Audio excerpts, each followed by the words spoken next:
ಇತ್ತೀಚಿನ ಸಂಚಿಕೆಗಳನ್ನು ಜಾಹೀರಾತಿನ ಕಿರಿಕಿರಿ ಇಲ್ಲದೆ ನೋಡಿ. ನಮಸ್ಕಾರ. ಜಿ ಕನ್ನಡ ವಾಹಿನಿಯ ಸಮಸ್ತ ವೀಕ್ಷಕರಿಗೆಲ್ಲ ಶುಭ ಸೋಮವಾರದ ವಿಶೇಷ ಮಹರ್ಷಿವಾಣಿ ನೇರ ಪ್ರಸಾರ ಕಾರ್ಯಕ್ರಮಕ್ಕೆ ಆತ್ಮೀಯವಾದಂತಹ ಸುಸ್ವಾಗತ. ಸ್ಪೆಷಲ್ ಪಾರ್ಟ್ನರ್ಸ್ ಅಮೃತ ಬಿಂದು. ಹೊಟ್ಟೆ ನೋವು, ಹೊಟ್ಟೆ ಹುಣ್ಣು, ಎದೆಯುರಿ, ಅಸಿಡಿಟಿ, ಗ್ಯಾಸ್ಟ್ರಿಕ್, ಅಜೀರ್ಣ ಇಂತಹ ಹೊಟ್ಟೆಗೆ ಸಂಬಂಧಪಟ್ಟಂತಹ ಎಲ್ಲ ಸಮಸ್ಯೆಗಳಿಗೂ ರಾಮಬಾಣದಂತೆ ಕೆಲಸ ಮಾಡುತ್ತೆ ಅಮೃತ ಬಿಂದು. ಅಷ್ಟೇ ಅಲ್ಲದೆ ಇತ್ತೀಚೆಗಷ್ಟೇ ಲೋಕಾರ್ಪಣೆಯಾಗಿರುವಂತಹ ಡಾಕ್ಟರ್ ಮಹರ್ಷಿ ಆನಂದ್ ಗುರೂಜಿಯವರ ಬ್ರಹ್ಮರ್ಷಿ ಆನಂದ ಸಿದ್ಧಿಪೀಠಂ ಸಂಸ್ಥಾನ ಮತ್ತು ಅಮೃತ ಬಿಂದು ಅವರ ಡಯಾಬೆಟಿಕ್ ರಿಸರ್ಚ್ ಅಭಿವೃದ್ಧಿಪಡಿಸಿದೆ. 100% ಆಯುರ್ವೇದಿಕ್ ಅಂಶಗಳನ್ನು ಹೊಂದಿರುವಂತಹ ಸಕ್ಕರೆ ಕಾಯಿಲೆ ನಿಯಂತ್ರಣಕ್ಕಾಗಿ ಇರುವಂಥದ್ದು ಮಧುಮೇಹ ನಿವಾರಣಾ ಚೂರ್ಣ. ಮಧುಮೇಹ ನಿವಾರಣಾ ಚೂರ್ಣ ಈಗ ಮಧುಮೇಹ ಎನ್ ಆಗಿದೆ. ನಿಮ್ಮ ಸಮೀಪದ ಎಲ್ಲ ಮೆಡಿಕಲ್ ಸ್ಟೋರ್ಗಳಲ್ಲೂ ಕೂಡ ಲಭ್ಯ ಇದೆ. ಖಂಡಿತವಾಗಿ ಕೊಂಡುಕೊಳ್ಳಿ. ಅಷ್ಟೇ ಅಲ್ಲದೆ ವೀಕ್ಷಕರೇ, ಇಂದಿನ ಕಲುಷಿತ ಸಾಂಕ್ರಾಮಿಕ ರೋಗದಿಂದ ನಾವೆಲ್ಲರೂ ಪಾರಾಗಬೇಕು ಅಂದರೆ ಮೊದಲಿಗೆ ನಮ್ಮ ದೇಹದಲ್ಲಿ ಇರುವಂತಹ ರೋಗ ನಿರೋಧಕ ಶಕ್ತಿಯನ್ನು, ಪ್ರತಿರೋಧಕ ಶಕ್ತಿಯನ್ನು ಹೆಚ್ಚಿಸ್ಕೊಳ್ಬೇಕು. ಆ ಮೂಲಕ ಆರೋಗ್ಯವನ್ನು ವೃದ್ಧಿಸ್ಕೊಳ್ಬೇಕು. ಅದಕ್ಕಾಗಿ ಏನು ಮಾಡಬೇಕು ಅಂದರೆ ಪ್ರತಿದಿನ ಅಮೃತ ಬಿಂದುವನ್ನು ಸೇವಿಸಬೇಕು. ಅಮೃತ ಬಿಂದು ಸಿರಪ್ ಮತ್ತು ಮಧುಮೇಹ ನಿವಾರಣಾ ಚೂರ್ಣ ಅಂದರೆ ಮಧುಮೇಹ ಎನ್ ಈಗ ಮಾತ್ರೆ ರೂಪದಲ್ಲಿ ಕೂಡ ಲಭ್ಯ ಇದೆ. ಖಂಡಿತವಾಗಿ ಕೊಂಡುಕೊಳ್ಳಿ. ನಿಮ್ಮ ಆರೋಗ್ಯವನ್ನು ವೃದ್ಧಿಸ್ಕೊಳ್ಳಿ. ಲವಣ ತೈಲಂ, ಯಾವುದೇ ಕಠಿಣ ವ್ಯಾಯಾಮಗಳಿಲ್ಲದೆ ಮತ್ತು ಯಾವುದೇ ಆಹಾರದ ಪಥ್ಯಕ್ರಮವೂ ಕೂಡ ಇಲ್ಲದೆ ನಿಮ್ಮ ಹೊಟ್ಟೆಯ ಕೊಬ್ಬಿಗೆ ಮತ್ತು ಬೊಜ್ಜಿಗೆ ಆಯುರ್ವೇದಿಯ ಪರಿಹಾರ ಆಯು ಕೇರ್ ಅಂದರೆ ಅದು ಲವಣ ತೈಲಂ. ನೀವು ಕೂಡ ಖಂಡಿತವಾಗಿ ಒಮ್ಮೆ ಬಳಸಿ ನೋಡಬಹುದು. ಮತ್ತು ಉಲ್ಲಾಸ್ ಅಗರಬತ್ತಿ, ಇನ್ನು ಸಾಧಾರಣ ಅಗರಬತ್ತಿ ಅಲ್ಲ, ಉಲ್ಲಾಸ್ ಅಗರಬತ್ತಿ ತನ್ನಿರಿ. ನಿಮ್ಮ ಮನೆಯ ಪೂಜಾಗೃಹದಲ್ಲಿ ಪ್ರತಿನಿತ್ಯವೂ ಬೆಳಗಲಿ ಉಲ್ಲಾಸ್ ಅಗರಬತ್ತಿ ಅಂತ ಹೇಳ್ತಾ ವೀಕ್ಷಕರೇ, ಇದು ಶುಭ ಸೋಮವಾರದ ವಿಶೇಷ ಮಹರ್ಷಿವಾಣಿ ನೇರ ಪ್ರಸಾರ ಕಾರ್ಯಕ್ರಮ. ಶುಭ ದಿನದ ವಿಶೇಷತೆ, ಅನುಷ್ಠಾನ, ರಾಶಿಗಳಲ್ಲಿ ಇರುವಂತಹ ಫಲಾಫಲಗಳೇನು, ದಿನ ಭವಿಷ್ಯ ಹೇಗಿದೆ ಅಂತ ಗುಜ ತಿಳಿಸ್ತಾ ಹೋಗ್ತಾರೆ. ಇನ್ನು ನಿಮ್ಮ ಕರೆಗಳಿಗೆ, ನಿಮ್ಮ ಪತ್ರಗಳಿಗೆ ಕೂಡ ಉತ್ತರ ನೀಡ್ತಾ ಹೋಗ್ತಾರೆ. ಜೊತೆಗೆ ಮನೋಗತ ಪ್ರಶ್ನಾತಂತ್ರದ ಆಧಾರದ ಮೇಲೆ ಶ್ರೀನಿವಾಸ್ ಶರ್ಮಾ ಅವರು ನಿಮ್ಮ ಪ್ರಶ್ನೆಗಳಿಗೆ ಚುಟುಕಾದಂತಹ ಒಂದು ಉತ್ತರವನ್ನು ಅನುಷ್ಠಾನದ ಮೂಲಕ ತಿಳಿಸ್ತಾ ಹೋಗ್ತಾರೆ. ಇನ್ನು ಇದೇ ಬರುವ ಬುಧವಾರ ಅಂದರೆ 22ನೇ ತಾರೀಕು ಡಾಕ್ಟರ್ ಮಹರ್ಷಿ ಆನಂದ್ ಗುರೂಜಿಯವರು ಒಂದು ವಿಶೇಷ ಕಾರ್ಯಕ್ರಮವನ್ನು ನೆರವೇರಿಸಿಕೊಡಲಿಕ್ಕೆ ಆಗಮಿಸ್ತಾ ಇದ್ದಾರೆ ಮಿಟ್ಟಿಗಾನಹಳ್ಳಿಗೆ. ಶ್ರೀ ಲಕ್ಷ್ಮೀ ನರಸಿಂಹಸ್ವಾಮಿಯ ದೇವಾಲಯದ ಜೀರ್ಣೋದ್ಧಾರ ಹಾಗೂ ನೂತನ ವಿಮಾನ ಗೋಪುರ, ಮಹಾಗಣಪತಿ, ಶ್ರೀ ಆಂಜನೇಯ ಸ್ವಾಮಿ, ನಾಗರಾಜ ಸ್ವಾಮಿ, ಆದಿತ್ಯಾದಿ ನವಗ್ರಹ ಸಹಿತ ಶ್ರೀ ಲಕ್ಷ್ಮೀ ನರಸಿಂಹಸ್ವಾಮಿಯ ಸ್ಥಿರಬಿಂಬ ಅಷ್ಟಬಂಧನ ಮಹಾಕುಂಭಾಭಿಷೇಕ ಮಹೋತ್ಸವವನ್ನು ಆಚರಿಸಲಾಗ್ತಿದೆ. 20ನೇ ತಾರೀಕಿನಿಂದ ಅಂದರೆ ಇವತ್ತಿನಿಂದ ಪ್ರಾರಂಭ ಆಗುತ್ತೆ. 3 ದಿನಗಳ ಕಾಲ ಇದೆ. ಬುಧವಾರ 22ನೇ ತಾರೀಕು ಗುರುಜರು ಆಗಮಿಸೋದು ಮಿಟ್ಟಿಗಾನಹಳ್ಳಿ, ಕಣ್ಣೂರು ಅಂಚೆ, ಬಿದರಹಳ್ಳಿ ಹೋಬಳಿ, ಬೆಂಗಳೂರು ಪೂರ್ವ. ಬೆಂಗಳೂರಿನಲ್ಲಿ ನೆರವೇರಿಸಲಾಗ್ತಾ ಇರುವಂಥ ವಿಶೇಷ ಕಾರ್ಯಕ್ರಮಗಳು. ಖಂಡಿತವಾಗಿಯೂ ನೀವು ಕೂಡ ಭಾಗವಹಿಸ್ಬೋದು ಇದೇ ಬರುವ ಬುಧವಾರ. ಇನ್ನು ಶುಕ್ರವಾರ 24ನೇ ತಾರೀಕು ಶ್ರೀ ಶ್ರೀನಿವಾಸ ಕಲ್ಯಾಣ ಮಹೋತ್ಸವವನ್ನು ಬಹಳ ಅದ್ಧೂರಿಯಾಗಿ ಆಚರಿಸಲಾಗ್ತಿದೆ. ಡಾಕ್ಟರ್ ಮಹರ್ಷಿ ಆನಂದ್ ಗುರೂಜಿಯವರ ದಿವ್ಯ ಸಾರಥ್ಯದಲ್ಲಿ ಕಾರ್ಯಕ್ರಮದ ವಿಳಾಸ 10ನೇ ಮುಖ್ಯ ರಸ್ತೆ, ಟಿ ಮರಿಯಪ್ಪ ರಸ್ತೆ, 2ನೇ ಬ್ಲಾಕ್, ಜಯನಗರ, ಅಶೋಕ ಪಿಲ್ಲರ್ ಹತ್ತಿರ, ಬೆಂಗಳೂರು. 10ನೇ ಮುಖ್ಯ ರಸ್ತೆ, ಟಿ ಮರಿಯಪ್ಪ ರಸ್ತೆ, 2ನೇ ಬ್ಲಾಕ್, ಜಯನಗರ, ಅಶೋಕ ಪಿಲ್ಲರ್ ಹತ್ತಿರ, ಬೆಂಗಳೂರು. ಇದು ಶುಕ್ರವಾರ 24ನೇ ತಾರೀಕು ಶ್ರೀನಿವಾಸ ಕಲ್ಯಾಣ ಮಹೋತ್ಸವವನ್ನು ಬಹಳ ಅದ್ಧೂರಿಯಾಗಿ ಆಚರಿಸಲಾಗ್ತದೆ. ಖಂಡಿತವಾಗಿ ಭಾಗವಹಿಸ್ಬೋದು ಅಂತ ಹೇಳ್ತಾ ಮನೆ ಹಾಗಿದ್ರೆ ಈಗ ಗುರುಜಿನ ಕಾರ್ಯಕ್ರಮಕ್ಕೆ ಸ್ವಾಗತಿಸೋಣ. ಶ್ರೀಯುತರು ಸಾಮುದ್ರಿಕ ಶಿರೋಮಣಿ, ಸ್ವರ ಸರ್ವಜ್ಞ, ದರ್ಪಣಾಂಜನ, ಚಕ್ಷುರ್ಮತಿ ವಿದ್ಯಾ ನಿಪುಣ, ಶ್ರೀ ವಿದ್ಯೋಪಾಸಕ ರತ್ನ, ಅಥರ್ವಣ ಪರಿಹಾರ ಪ್ರವೀಣ, ವನಸಿರಿ ಆಯುರ್ವೇದ ರತ್ನರು ಮತ್ತು ರಾಜ್ಯದ ಧಾರ್ಮಿಕ ಪರಿಷತ್ನ ಸದಸ್ಯರೂ ಆಗಿರುವಂತಹ ಶ್ರೀ ಡಾಕ್ಟರ್ ಮಹರ್ಷಿ ಆನಂದ್ ಗುರೂಜಿಯವರು. ನನಗೆ ಹಾಗಿದ್ರೆ ಗುರುಜಿನ ಕಾರ್ಯಕ್ರಮಕ್ಕೆ ಆತ್ಮೀಯವಾಗಿ ಬರ್ಮಾಡ್ಕೊಳ್ಳೋಣ. ಗುರುಜಿ ನಮಸ್ಕಾರ. ಕಾರ್ಯಕ್ರಮಕ್ಕೆ ಭಕ್ತಿಪೂರ್ವಕ ಸುಸ್ವಾಗತ. ನಮಸ್ತೆ ಅಮ್ಮ. ಓಂ ನಮಸ್ತೆ ಅಸ್ತು ಭಗವನ್ ವಿಶ್ವೇಶ್ವರಾಯ ಮಹಾದೇವಾಯ ತ್ರಯಂಬಕಾಯ ತ್ರಪರಾಂತಕಾಯ ತ್ರಿಕಾಗ್ನಿಕಾಲಾಯ ಕಾಲಾಗ್ನಿರುದ್ರಾಯ ನೀಲಕಂಠಾಯ ಮೃತ್ಯುಂಜಯಾಯ ಸರ್ವೇಶ್ವರಾಯ ಸದಾಶಿವಾಯ ಶ್ರೀಮನ್ಮಹಾದೇವಾಯ ನಮಃ. ಓಂ ತದ್ವಿಷ್ಣೋ ಪರಮಂ ಪದಂ ಸದಾ ಪಶ್ಯಂತ ಸೂರಯಾಃ ದಿವ್ಯೇವ ಚಕ್ಷರಾತನಂ ತದ್ವಿಪ್ರಾಸೋ ವಿಪನ್ಯವೋ ಜಾಗ್ರವಾನ್ ತಸ್ಯ ವಿಂದತೆ. ಕಲ್ಯಾಣಾತ್ಮಕಗಾತ್ರಾತ್ ಕಾಮಿಧಾರ್ಥಪ್ರದಾಯಿನಿ ಶ್ರೀಮದ್ವೆಂಕಟನಾಥಾಯಾಂ ಶ್ರೀನಿವಾಸಾಯ ಮಂಗಳಂ. ಭಗವಂತ, ವಿಶೇಷವಾಗಿರ್ತಕ್ಕಂಥ ಈ ಶುಭ ದಿನ ಪದ್ಮಾನನೇ ಪದ್ಮಪತ್ರೇ ಪದ್ಮಪ್ರಿಯೇ ಪದ್ಮದಲಾಯತಾಕ್ಷಿ ವಿಶ್ವಪ್ರಿಯೇ ವಿಷ್ಣು ಮನೋನುಕೂಲೇ ತ್ವತ್ಪಾದಪದ್ಮಂ ವೈ ಸನ್ನಿಧತ್ಸ್ವ. ಯಾಸಾ ಪದ್ಮಾಸನಸ್ಥಾ ವಿಪುಲಕಟಿತಟಿ ಪದ್ಮಪತ್ರಾಯತಾಕ್ಷಿ ಶ್ರೀಂ ಅಂಬಾಂ ಭಗವತೀಂ ಶ್ರೀಂ ಲಲಿತಾಂ ರಾಜರಾಜೇಶ್ವರಿ. ಓಂ ಜಾತವೇದಸೇ ಸುನವಾಮ ಸೋಮರಾದೀತೋ ನಿದಃ ದಿವೇದಾಃ ಸರಪರ್ಷದ ದುರ್ಗಾಣಿ ವಿಶ್ವಾ ನಾವೇ ವಸಿಂಧುಂ ದುರಿತಾತ್ಯಗ್ನಿ ತ್ವಾಮಗ್ನಿವರ್ಣಾಂತಮಸಾಜ್ವಲಂತೀಂ ವೈಲೋಚನೀಂ ಕನ್ಮಪಲೇ ದುಷ್ಟಾಂ ದುರ್ಗಾಂ ದೇವೀಗುಂ ಶರಣಮಹಂ ಪ್ರಪದ್ಯೆ ಸುದರಸಿದರಸೆ ನಮಃ. ಓಂ ಕಾತ್ಯಾಯನಾಯ ವಿದ್ಮಹೇ ಕನ್ಯಾಕುಮಾರಿ ಧೀಮಹಿ ತನ್ನೋ ದುರ್ಗಿ ಪ್ರಚೋದಯಾತ್. ಜಾತವೇದಸನ್ಯಾದಿ ಮಹಾಕಾಳಿ ಮಹಾಲಕ್ಷ್ಮೀದೇವತಾಭ್ಯೋ ನಮಃ. ಗೌರೀರ್ಮ್ಯಮಾಯಸ್ ಸಲಿಲಾನಿಕ್ಷತ್ವದ್ವಿಪದೀಂ ಸಾಂ ಚತುಷ್ಪದಿ ಅಷ್ಟಾಪದಿ ನವಪದಿ ಬಹುಶೀಂ ಸಹಸ್ರಾಕ್ಷರಾಂ ಪರಮೇ ವ್ಯೋಮನ್. ಓಂ ಶ್ರೀಂ ಅಂಬಾಯ ನಮಃ, ಜಗದಂಬಿಕಾಯ ನಮಃ, ಲಲಿತಾಂಬಿಕಾಯ ನಮಃ, ಮಹಾಕಾಳಿ ಮಹಾಲಕ್ಷ್ಮೀದೇವತಾಭ್ಯೋ ನಮಃ. ಓಂ ದೇವಿಯನ್ನು ಪ್ರಾರ್ಥನೆ ಮಾಡ್ತಾ ಒಂದು ಕಡೆ ಲಕ್ಷ್ಮೀ ನರಸಿಂಹಸ್ವಾಮಿಯ ಪ್ರತಿಷ್ಠಾಪನಾ ಮಹೋತ್ಸವ ನಾಳೆ ಬುಧವಾರದಂದು. ಅದಾದ ನಂತರ ಇದೇ ಬರ್ತಕ್ಕಂಥ 24 ಶುಕ್ರವಾರ ನಡೀತಿರ್ತಕ್ಕಂಥ ಕಲ್ಯಾಣೋತ್ಸವ ಅದು ಮಹತ್ತರವಾಗಿರ್ತಕ್ಕಂಥದ್ದು. ನಿತ್ಯ ಕಲ್ಯಾಣೋತ್ಸವ ಪ್ರಿಯನಾಗಿರ್ತಕ್ಕಂಥ ಶ್ರೀನಿವಾಸನಿಗೆ ತಿರುಮಲ ತಿರುಪತಿ ಶ್ರೀನಿವಾಸನ ಸಾನ್ನಿಧ್ಯದಲ್ಲಿ ಹೇಗೆ ವೈಭವೀಪೂರಿತವಾಗಿ ಕಲ್ಯಾಣೋತ್ಸವ ನಡೆಯುತ್ತೋ ಹಾಗೆ ತಿರುಮಲ ತಿರುಪತಿ ಆಸ್ಥಾನದಿಂದಲೇ ಬರ್ತಿರ್ತಕ್ಕಂಥ ಆ ವಿಗ್ರಹಗಳು ಹಾಗೂ ಅಲ್ಲಿನ ಆ ಸಿಬ್ಬಂದಿ ಅವರೊಂದಿಗೆ ಆಚರಿಸ್ತಿರ್ತಕ್ಕಂಥ ವಿಶೇಷವಾಗಿರ್ತಕ್ಕಂಥ ಕಲ್ಯಾಣೋತ್ಸವ ನನ್ನ ಆತ್ಮೀಯರಾದಂಥ ಲಕ್ಷ್ಮೀಪ್ರಸಾದರವರು ಅವರು ಆಯೋಜನೆ ಮಾಡಿ ಒಂದು ವಿಶೇಷವಾದಂಥ ಕಾರ್ಯಕ್ರಮವನ್ನು ಲೋಕ ಕಲ್ಯಾಣಾರ್ಥವಾಗಿ ಕಲ್ಯಾಣೋತ್ಸವ ಮಾಡಬೇಕು ಎಂಬತಕ್ಕಂಥದ್ದು ಮೊನ್ನೆ ಅಷ್ಟೇ ಆಹ್ವಾನಿಸಿದರು. ನನ್ನ ತಂದೆ ತಾಯಿಯ ಮನಸ್ಸಲ್ಲಿ ನಾನು ನೆನೆದು ತಂದೆ ತಾಯಿ ಸ್ವರೂಪರಾಗಿರ್ತಕ್ಕಂಥ ಶ್ರೀನಿವಾಸ ಕಲ್ಯಾಣ ಮಾಡಬೇಕು, ತಂದೆ ಇದ್ದಾಗ ಮಾಡಬೇಕಾಗಿತ್ತು. ಆದರೆ ಕಾರಣಾಂತರಗಳು ಭಗವಂತ ಇನ್ನೊಂದು ಮಕ್ಕಳು ನಾವು ಇಂಥ ಕಾರ್ಯಕ್ರಮ ಮಾಡಬೇಕು ಅಂದ್ಕೊಂಡ್ರು ಅದನ್ನು ಮಾಡಿಸ್ಕೊಳ್ಳುವಂತಹ ಯೋಗ ಫಲ ಅವ್ರಿಗೆ ಇಲ್ದಿರೇ ಇರಬಹುದು, ಅಥವಾ ಭಗವಂತ ಅವ್ರ ಹಣೆಯಲ್ಲಿ ಅಷ್ಟೇ ಬರೆದಿರಬಹುದು. ಒಂದು ಕಡೆ ಎಷ್ಟೋ ಕಡೆ ನಾನು ಷಷ್ಠಪೂರ್ತಿಗಳಿಗೆ ಹೋದಾಗ, ಕಲ್ಯಾಣೋತ್ಸವಗಳಿಗೆ ಹೋದಾಗ, ಅಥವಾ ಅವ್ರ ಮನೆಯಲ್ಲಿ ಏನಾದರೂ ಒಂದು ಮದುವೆ ವಾರ್ಷಿಕೋತ್ಸವಕ್ಕೆ ಹೋದಾಗೂ ನಾನು ಈ ಮಾತಾಡಿದ್ದೇನೆ. ಯಾಕೆಂದರೆ ಮಕ್ಕಳಲ್ಲಿ ಆ ಭಾವನೆ ಇರಬೇಕು. ಮಕ್ಕಳು ತಂದೆ ತಾಯಿಯ ಯಶಸ್ಸನ್ನು ಕಾಪಾಡಬೇಕು, ಮಕ್ಕಳು ತಂದೆ ತಾಯಿಯ ಆರೋಗ್ಯದ ಬಗ್ಗೆ ಚಿಂತನೆ ಮಾಡಬೇಕು, ಮಕ್ಕಳು ತಂದೆ ತಾಯಿಯ ಆರೋಗ್ಯ ಚೆನ್ನಾಗಿರಲಿಕ್ಕಾಗಿ ನಾವು ಏನು ಮಾಡಬೇಕು ಎಂಬತಕ್ಕಂಥ ಚಿಂತನೆ ಮಾಡಬೇಕು. ಧರ್ಮಶಾಸ್ತ್ರ ಹೇಳಿರೋ ರೀತಿ ಷಷ್ಠಪೂರ್ತಿ ಇರಲಿ, ಸಹಸ್ರಚಂದ್ರ ದರ್ಶನ ಇರಲಿ, ಇದೆಲ್ಲವೂ ಏನಕ್ಕೆ ಹೋಗಿ ಮಾಡಬೇಕು ಅಂದರೆ ಆ ವಂಶ ಅಭಿವೃದ್ಧಿ ಆಗಬೇಕು, ವಂಶದಲ್ಲಿ ಎಲ್ಲರೂ ಚೆನ್ನಾಗಿರಬೇಕು, ಮನೆಯಲ್ಲಿರ್ತಕ್ಕಂಥ ಹಿರಿಯರು ಆರೋಗ್ಯವಾಗಿರಬೇಕು ಅಂತ. ಹಾಗೆ ಆ ಭಾಗ್ಯವನ್ನು ಎಲ್ಲರೂ ಸಹಿತ ಪಡಿಬೇಕು. ತಂದೆ ತಾಯಿಗೂ ಆ ಭಾಗ್ಯ ಇರಬೇಕು, ಮಕ್ಕಳಿಗೂ ಆ ಭಾಗ್ಯ ಇರಬೇಕು. ಮಕ್ಕಳು ಮಾಡಲಿಕ್ಕೆ ರೆಡಿ ಆದರೆ ತಂದೆ ತಾಯಿ ಒಪ್ಪೋದಿಲ್ಲ. ತಂದೆ ತಾಯಿ ಒಪ್ಪಿ ನನಗೆ ಇಂಥದ್ದೊಂದು ಕಾರ್ಯಕ್ರಮ ಮಾಡ್ರಪ್ಪ, ನನಗೂ ಆರೋಗ್ಯ ಚೆನ್ನಾಗಿರಬೇಕು, ನನ್ನ ಇಡೀ ಕುಟುಂಬ ಚೆನ್ನಾಗಿರಬೇಕು, ಈ ನೆಪದಲ್ಲಾದರೂ ನಾನು ಎಲ್ಲರ ಜೊತೆ ಸೇರಿ ಆನಂದವಾಗಿರಬೇಕು ಅಂತ ತಂದೆ ತಾಯಿ ಅಪೇಕ್ಷೆ ಪಟ್ಟರು ಮಕ್ಕಳು ಅದಕ್ಕೆ ಆಗ್ಲಿಸೋದಿಲ್ಲ. ಮಕ್ಕಳು ಅವ್ರದೇ ಪ್ರಪಂಚದಲ್ಲಿ ತೇಲುತ್ತಾ ಇರ್ತಾರೆ, ಅವ್ರದ್ದೇ ಆದಂತಹ ಒಂದು ಮಾರ್ಗದಲ್ಲಿ ನಡೀತಿರ್ತಾರೆ. ಎಲ್ಲಕ್ಕೂ ಕೊಟ್ಟಿಟ್ಟಿದ್ದರೆ ಮಾತ್ರ ಅಂತ ಭಗವಂತ ಹೇಳ್ತಾನೆ. ಆದರೆ ಅಂತಹ ನಿಟ್ಟಿನಲ್ಲಿ ತಂದೆ ತಾಯಿ ಇಲ್ದಿದ್ದರೂ ತಂದೆ ತಾಯಿ ಸ್ವರೂಪದಲ್ಲಿರ್ತಕ್ಕಂಥ ಶ್ರೀನಿವಾಸನಿಗೆ ಈ ಕಲ್ಯಾಣ ಮಾಡಬೇಕು ಅಂಥೇಳಿ ಅಶೋಕ ಪಿಲ್ಲರ್ ಹತ್ರ ಶ್ರೀನಿವಾಸನ ವಿಶೇಷವಾಗಿರ್ತಕ್ಕಂಥ ಕಲ್ಯಾಣ ಮಂಟಪ, ಲಕ್ಷ್ಮೀ ವೆಂಕಟೇಶ್ವರ ಸ್ವಾಮಿ ಸಾನ್ನಿಧ್ಯದ ಮುಂಭಾಗದಲ್ಲಿರ್ತಕ್ಕಂಥ ಕಲ್ಯಾಣ ಮಂಟಪ. ಆ ಕಲ್ಯಾಣ ಮಂಟಪದಲ್ಲಿ ತಿರುಮಲ ತಿರುಪತಿ ಆಸ್ಥಾನದಂತೆ ವಿಶೇಷವಾಗಿರ್ತಕ್ಕಂಥ ಒಂದು ಸೆಟ್ಟನ್ನು ನಿರ್ಮಿಸಿ, ಇವತ್ತಂತೂ ಈ ಸೆಟ್ ಹಾಕೋದ್ರಲ್ಲಿ ಒಂದು ಚಿತ್ರವನ್ನು ನೋಡ್ಬೋದು ನೀವು. ಅನ್ನಮಯ್ಯ ಇರಲಿ ಅಥವಾ ಶ್ರೀನಿವಾಸ ಕಲ್ಯಾಣ ಇರಲಿ, ಇಂಥದ್ದೆಲ್ಲ ಹೇಗೆ ಅಂದರೆ ಭೂವೈಕುಂಠವನ್ನೇ ದರಗಿಳಿಸ್ತಾರೆ. ಅಂತಹ ಒಂದು ಸೆಟ್ಟನ್ನು ಹಾಕಿಸಿ ಅಲ್ಲಿ ಶ್ರೀನಿವಾಸ ಕಲ್ಯಾಣವನ್ನು ಮಾಡಬೇಕು ಅಂಥೇಳಿ ಸಾಕಷ್ಟು ಜನ ಪ್ರಮುಖರನ್ನು, ಗುರುಗಳನ್ನು, ಹಿರಿಯರನ್ನು ಎಲ್ಲರನ್ನೂ ಸಹಿತ ಬರಮಾಡಿ ಆ ಶ್ರೀನಿವಾಸನ ಕಲ್ಯಾಣವನ್ನು ಕಣ್ತುಂಬಿಸ್ಕೊಳ್ಬೇಕು, ಆ ಒಂದು ವಿಶೇಷವಾಗಿರ್ತಕ್ಕಂಥ ಸಾನ್ನಿಧ್ಯಕ್ಕೆ ಎಲ್ಲರೂ ಬರಬೇಕು ಎಂಬತಕ್ಕಂಥ ಮಹದಾಸೆಯಿಂದ ಕಲ್ಯಾಣವನ್ನು ನಡೆಸ್ತಾ ಇದ್ದಾರೆ. ಆ ಶ್ರೀನಿವಾಸ ಕಲ್ಯಾಣಕ್ಕೆ ಬರ್ತಿರ್ತಕ್ಕಂಥ ವಿಗ್ರಹ ಸುತ್ತಮುತ್ತದ್ದಲ್ಲ, ತಿರುಮಲ ತಿರುಪತಿ ಶ್ರೀನಿವಾಸನ ಸಾನ್ನಿಧ್ಯದ್ದು. ಹಾಗೆ ಬರುವ ಪ್ರತಿಯೊಬ್ಬ ಭಕ್ತರಿಗೂ ತಿರುಮಲ ತಿರುಪತಿ ಶ್ರೀನಿವಾಸನ ಲಾಡುವನ್ನೇ ವಿತರಣೆ ಮಾಡಬೇಕು ಅಂಥೇಳಿ ಅಲ್ಲಿಂದನೇ ಒಂದಷ್ಟು ವಿಶೇಷವಾಗಿ ಲಾಡನ್ನು ಸಹಿತ ತರಿಸುವಂಥ ಪ್ರಕ್ರಿಯೆಗೆ ಮುಂದಾಗಿರ್ತಕ್ಕಂಥದ್ದು ನನ್ನ ಆತ್ಮೀಯರಾದಂಥ ಲಕ್ಷ್ಮೀಪ್ರಸಾದರವರು.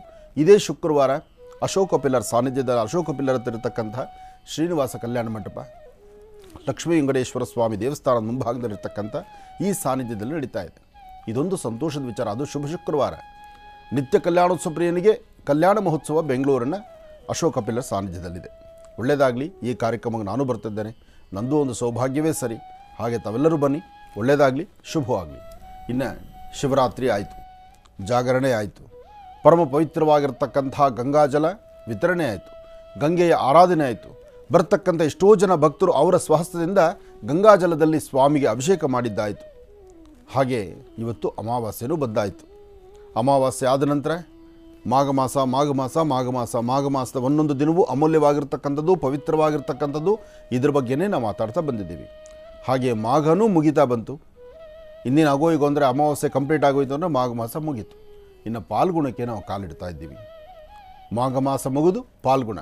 ಆದರೆ ಇವತ್ತು ಅಮಾವಾಸ್ಯೆ, ಸೋಮವಾರದ ಅಮಾವಾಸ್ಯೆ ರಾತ್ರಿನೇ ಪ್ರಾರಂಭ ಆಯಿತು ಅಮಾವಾಸ್ಯೆ. ಆದರೂ ಸೂರ್ಯ ಬೆಳಗಿನ ಕಾಲದಲ್ಲಿ ಸೂರ್ಯ ಉದಯಿಸುವಂಥ ಆ ಶುಭ ಮುಹೂರ್ತದಲ್ಲಿ ಯಾವ ತಿಥಿ, ವಾರ, ನಕ್ಷತ್ರ, ಯೋಗ ಫಲವೋ ಅದೇ ಕರೆಕ್ಟು ಅಂತ ಹೇಳ್ತಾರೆ. ಹಾಗಾಗಿ ಈ ಅಮಾವಾಸ್ಯೆಯೆಂದು ತಮ್ಮೆಲ್ಲರಿಗೂ ಸಹಿತ ಶುಭ ಉಂಟಾಗಲಿ. ಸೋಮವಾರ ಆದ್ದರಿಂದ ಸೋಮೇಶ್ವರ, ಸುಂದರೇಶ್ವರ, ಪರಮೇಶ್ವರ, ನಂಜುಂಡೇಶ್ವರ, ಭೋಗನಂದೀಶ್ವರ, ಯೋಗನಂದೀಶ್ವರ, ಆ ನಂದೀಶ್ವರನ ಅನುಗ್ರಹ ರಾಜ್ಯ ದೇಶದ ಸಮಸ್ತರ ಮೇಲಿರಲಿ ಅಂತ ಮತ್ತೊಮ್ಮೆ ದೇವರನ್ನ ಪ್ರಾರ್ಥನೆ ಮಾಡ್ತಾ ತಮ್ಮೆಲ್ಲರಿಗೂ ಶುಭವಾಗಲಿ, ಒಳ್ಳೆಯದಾಗಲಿ. ಈಗ ಕಾರ್ಯಕ್ರಮಕ್ಕೆ ಶ್ರೀನಿವಾಸ್ ಶರ್ಮಾ ಅವರನ್ನ ಆತ್ಮೀಯವಾಗಿ ಬರ್ಮಾಡ್ಕೊಳ್ಳೋಣ. ನಮಸ್ತೆ, ಕಾರ್ಯಕ್ರಮಕ್ಕೆ ಸ್ವಾಗತ. ನಮಸ್ತೆ ಅಮ್ಮ. ಓಂ ಶ್ರೀ ಗುರುಭ್ಯೋ ನಮಃ. ಹರಿ ಓಂ. ಗುರುಬ್ರಹ್ಮ ಗುರುವಿಷ್ಣು ಗುರುದೇವೋ ಮಹೇಶ್ವರ ಗುರು ಸಾಕ್ಷಾತ್ ಪರಬ್ರಹ್ಮ ತಸ್ಮೈ ಶ್ರೀ ಗುರುವೇ ನಮಃ. ಗುರುವೇ ಸರ್ವಲೋಕಾನಾಂ ವಿಶುಜೇ ಭವರೋಗಿನಾಂ ನಿಧಯೇ ಸರ್ವವಿದ್ಯಾನಾಂ ಶ್ರೀ ದಕ್ಷಿಣಾಮೂರ್ತಯೇ ನಮಃ.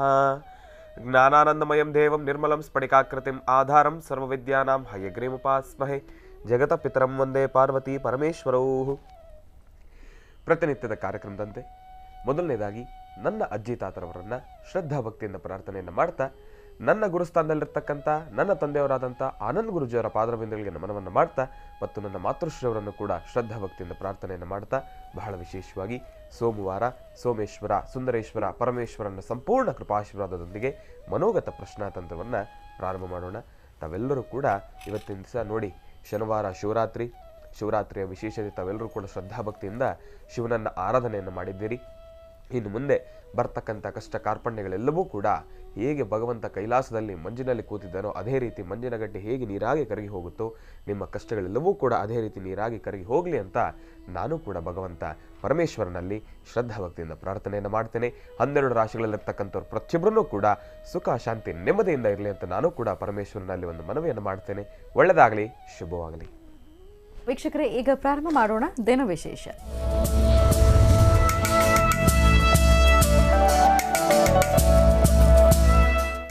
ಶುಭ ಸೋಮವಾರ, ಅಮಾವಾಸ್ಯೆ ಇವತ್ತು. ಹಾಗಾಗಿ ಈ ದಿನದ ವಿಶೇಷತೆಯನ್ನು ತಿಳ್ಕೋಣ ಗುರುಜಿಯವರಿಂದ. ಗುರುಜಿ ಪಂಚಾಂಗ. ಸೋಮೇಶ್ವರ, ಸುಂದರೇಶ್ವರ, ಪರಮೇಶ್ವರ ದೇವತಾಭ್ಯೋ ನಮಃ. ಓಂ ತ್ರಾಂಬಕಂ ಯಜಾಮಹೇ ಸುಗಂಧಿಂ ಪುಷ್ಟಿವರ್ಧನಂ ಪೂರ್ವಾರ್ಗಂಧನಾಂ ಮೃತ್ಯೋನ್ಮೃಕ್ಷೀಯಮಾಮೃತಾತ್ ತ್ರಾಂಬಕೇಶ್ವರಾಯ ನಮಃ.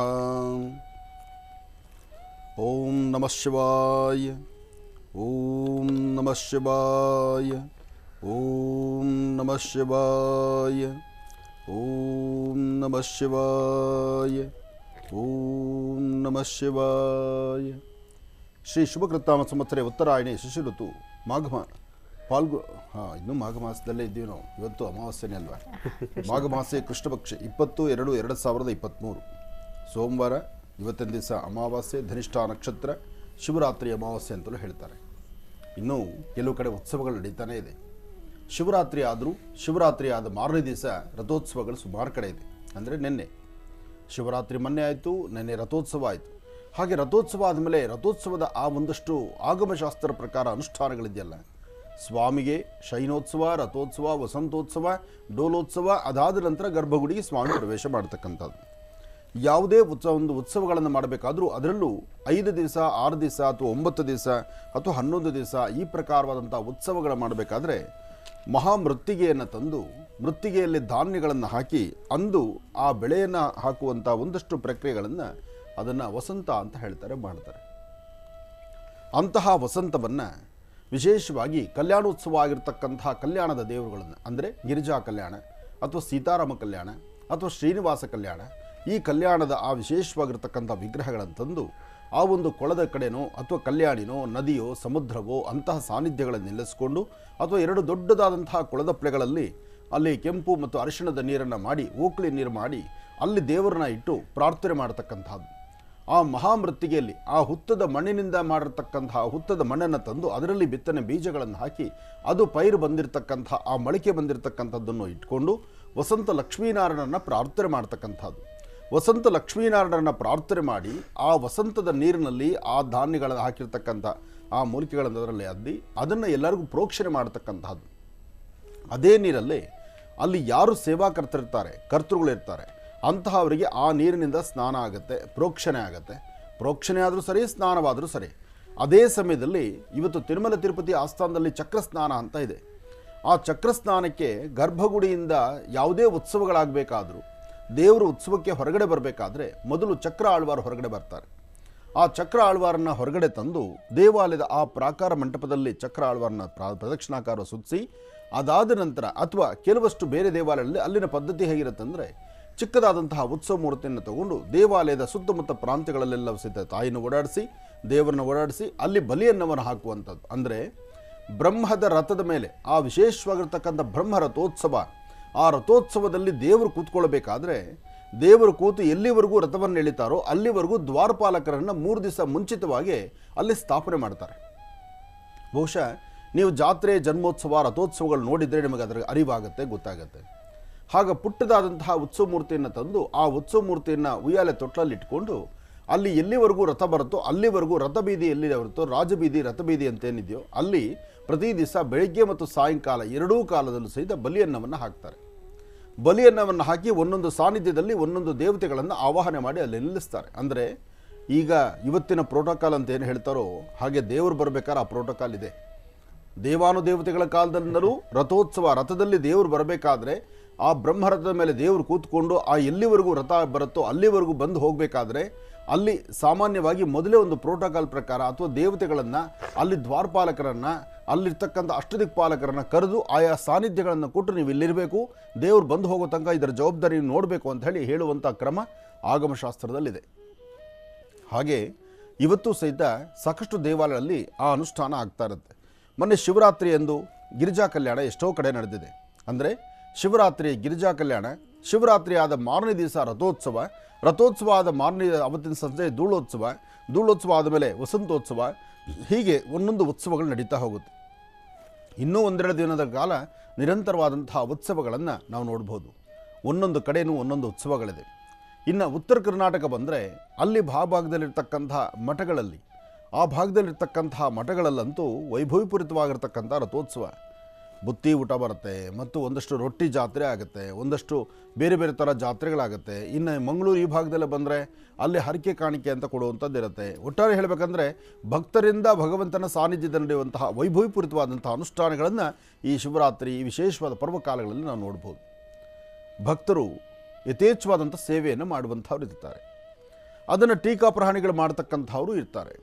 ಏನೇ ಆದರೂ ಈ ಸೃಷ್ಟಿನಲ್ಲಿ ನೋಡಿ, ಈ ಅಂಗೈ ಇದ್ದಂಗೆ, ಈ ಅಂಗೈಯಲ್ಲಿ ಚಿಕ್ಕ ಬೆರಳಿದೆ, ದೊಡ್ಡ ಬೆರಳಿದೆ, ಮಧ್ಯದ ಉದ್ದ ಇದೆ, ಅದ್ರ ಪಕ್ಕ ಚಿಕ್ಕದಿದೆ, ಅದರ ಪಕ್ಕ ಇನ್ನೂ ಕಿರು ಬೆರಳಿದೆ. ಹಾಗೆ ವ್ಯಕ್ತಿಗಳ ಮನಸ್ಸು ಹಾಗೆ, ಇಲ್ಲಿ ಚಿಕ್ಕದು ದೊಡ್ಡದು ನಾವೇನು ನೋಡ್ತಾ ಇದ್ದೀವಿ, ಈ ಪ್ರಕಾರ ವ್ಯಕ್ತಿಗಳ ಮನಸ್ಸಿದೆ. ಆ ಮನಸ್ಸಲ್ಲಿ ಧಾರಾಳವಾಗಿ ಖರ್ಚು ಮಾಡ್ತಕ್ಕಂಥವ್ರು ಒಂದಷ್ಟು ಜನ, ಖರ್ಚನ್ನು ಕೈ ಹಿಡಿತಕ್ಕಂಥವ್ರು ಒಂದಷ್ಟು ಜನ, ಅದನ್ನು ಖರ್ಚಿಗೆ ಅಂತ ಭಗವಂತನ ಸೇವೆಗೆ ಅಂತ ಕೊಟ್ಟಿರ್ತಕ್ಕಂಥದ್ದನ್ನು ಮುರಿದು ಅದನ್ನು ಜೋಬಿಗೆ ಹಾಕೊಳ್ಳೋರು ಇನ್ನಷ್ಟು ಜನ, ಅಥವಾ ಏನೂ ಕೊಡದಿರ ನಿಂದನೆ ಮಾಡಿ ನಿಷ್ಠುರವಾಗಿ ಮಾತಾಡ್ತಕ್ಕಂಥವ್ರು ಇನ್ನಷ್ಟು ಜನ, ಭಗವಂತನ ಸೇವೆಗಾಗಿ ಪಣತೊಟ್ಟು ನಿಂತಿರ್ತಕ್ಕಂಥವ್ರನ್ನ ದೂಷಿಸಿ ನಿಂದಿಸಿ ಅವ್ರನ್ನ ಇನ್ನೊಂದು ದಾರಿಗೆ ತಗೊಂಡು ಹೋಗಿ ಅವ್ರನ್ನ ಬೈತಕ್ಕಂಥವ್ರು ಮತ್ತಷ್ಟು ಜನ. ಹಾಗೆ ಎಲ್ಲರ ಮಧ್ಯದಲ್ಲಿ ನಮ್ಮ ವಾಸ ಇದೆ. ಇಲ್ಲಿ ಬೇಕು ಬೇಡ ಎಲ್ಲವೂ ಇದೆ. ಆದರೆ ಇವತ್ತರ ದಿವಸ ಮಾತ್ರ ಅಮಾವಾಸ್ಯೆ, ಪ್ರತಿಯೊಬ್ಬರು ತಮ್ಮ ತಮ್ಮ ವಾಸ್ತುಗೃಹಗಳಲ್ಲಿ ಶಾಂತಿ, ಸಮಾಧಾನ, ನೆಮ್ಮದಿಗೋಸ್ಕರ ಅಮಾವಾಸ್ಯೆ ಬಂದಾಗ ಎಲ್ಲರೂ ಅರ್ಥ ಮಾಡ್ಕೊಳ್ಳಿ, ಅಮಾವಾಸ್ಯೆ ಪೌರ್ಣಮಿ ಬಂತು ಅಂದರೆ ಮನೆಯಲ್ಲಿ ರವ ನರಕ ಶುರುವಾಗತ್ತೆ. ಅಮಾವಾಸ್ಯೆ ಪೌರ್ಣಮಿ ಬಂತು ಅಂದರೆ ಎಷ್ಟು ಚೆನ್ನಾಗಿರ್ತಕ್ಕಂಥ ಸೌಮ್ಯವಾಗಿರ್ತಕ್ಕಂಥವರು ರೌದ್ರವಾಗ್ತಾರೆ, ಅದು ನಿಮಗೆ ಗೊತ್ತಿದೆ. ಅಮಾವಾಸ್ಯೆ ಬಂತು ಅಂದರೆ ಅಮಾವಾಸ್ಯೆಗೆ 4 ದಿವಸ ಮುಂಚಿತವಾಗಿ ನಮ್ಮ ದೇಹದ ನರನಾಡಿಗಳು ಮತ್ತು ಅನಾರೋಗ್ಯ ಸಮಸ್ಯೆ ನಮ್ಮನ್ನು ಬಾಧಿಸುತ್ತೆ. ಆದರೆ ಇಂತಹ ಅಮಾವಾಸ್ಯೆ ಎಂದು ಒಂದು ಸಣ್ಣದಾದಂಥ ಒಂದು ತಂತ್ರವನ್ನು ಮಾಡಿಕೊಂಡ್ರೆ ಈ ಅಮಾವಾಸ್ಯೆಯಲ್ಲಿ ಉಂಟಾಗ್ತಕ್ಕಂತಹ ದೋಷಗಳು, ಸಮಸ್ಯೆಗಳಿಗೆ ಒಂದು ಪರಿಹಾರವನ್ನು ಹುಡುಕೊಳ್ಬೋದಾಗುತ್ತೆ. ಆ ಹುಡುಕೊಳ್ಳುವಂಥ ಒಂದು ಕಾಯಕ ಈ ಶುಭ ದಿನ.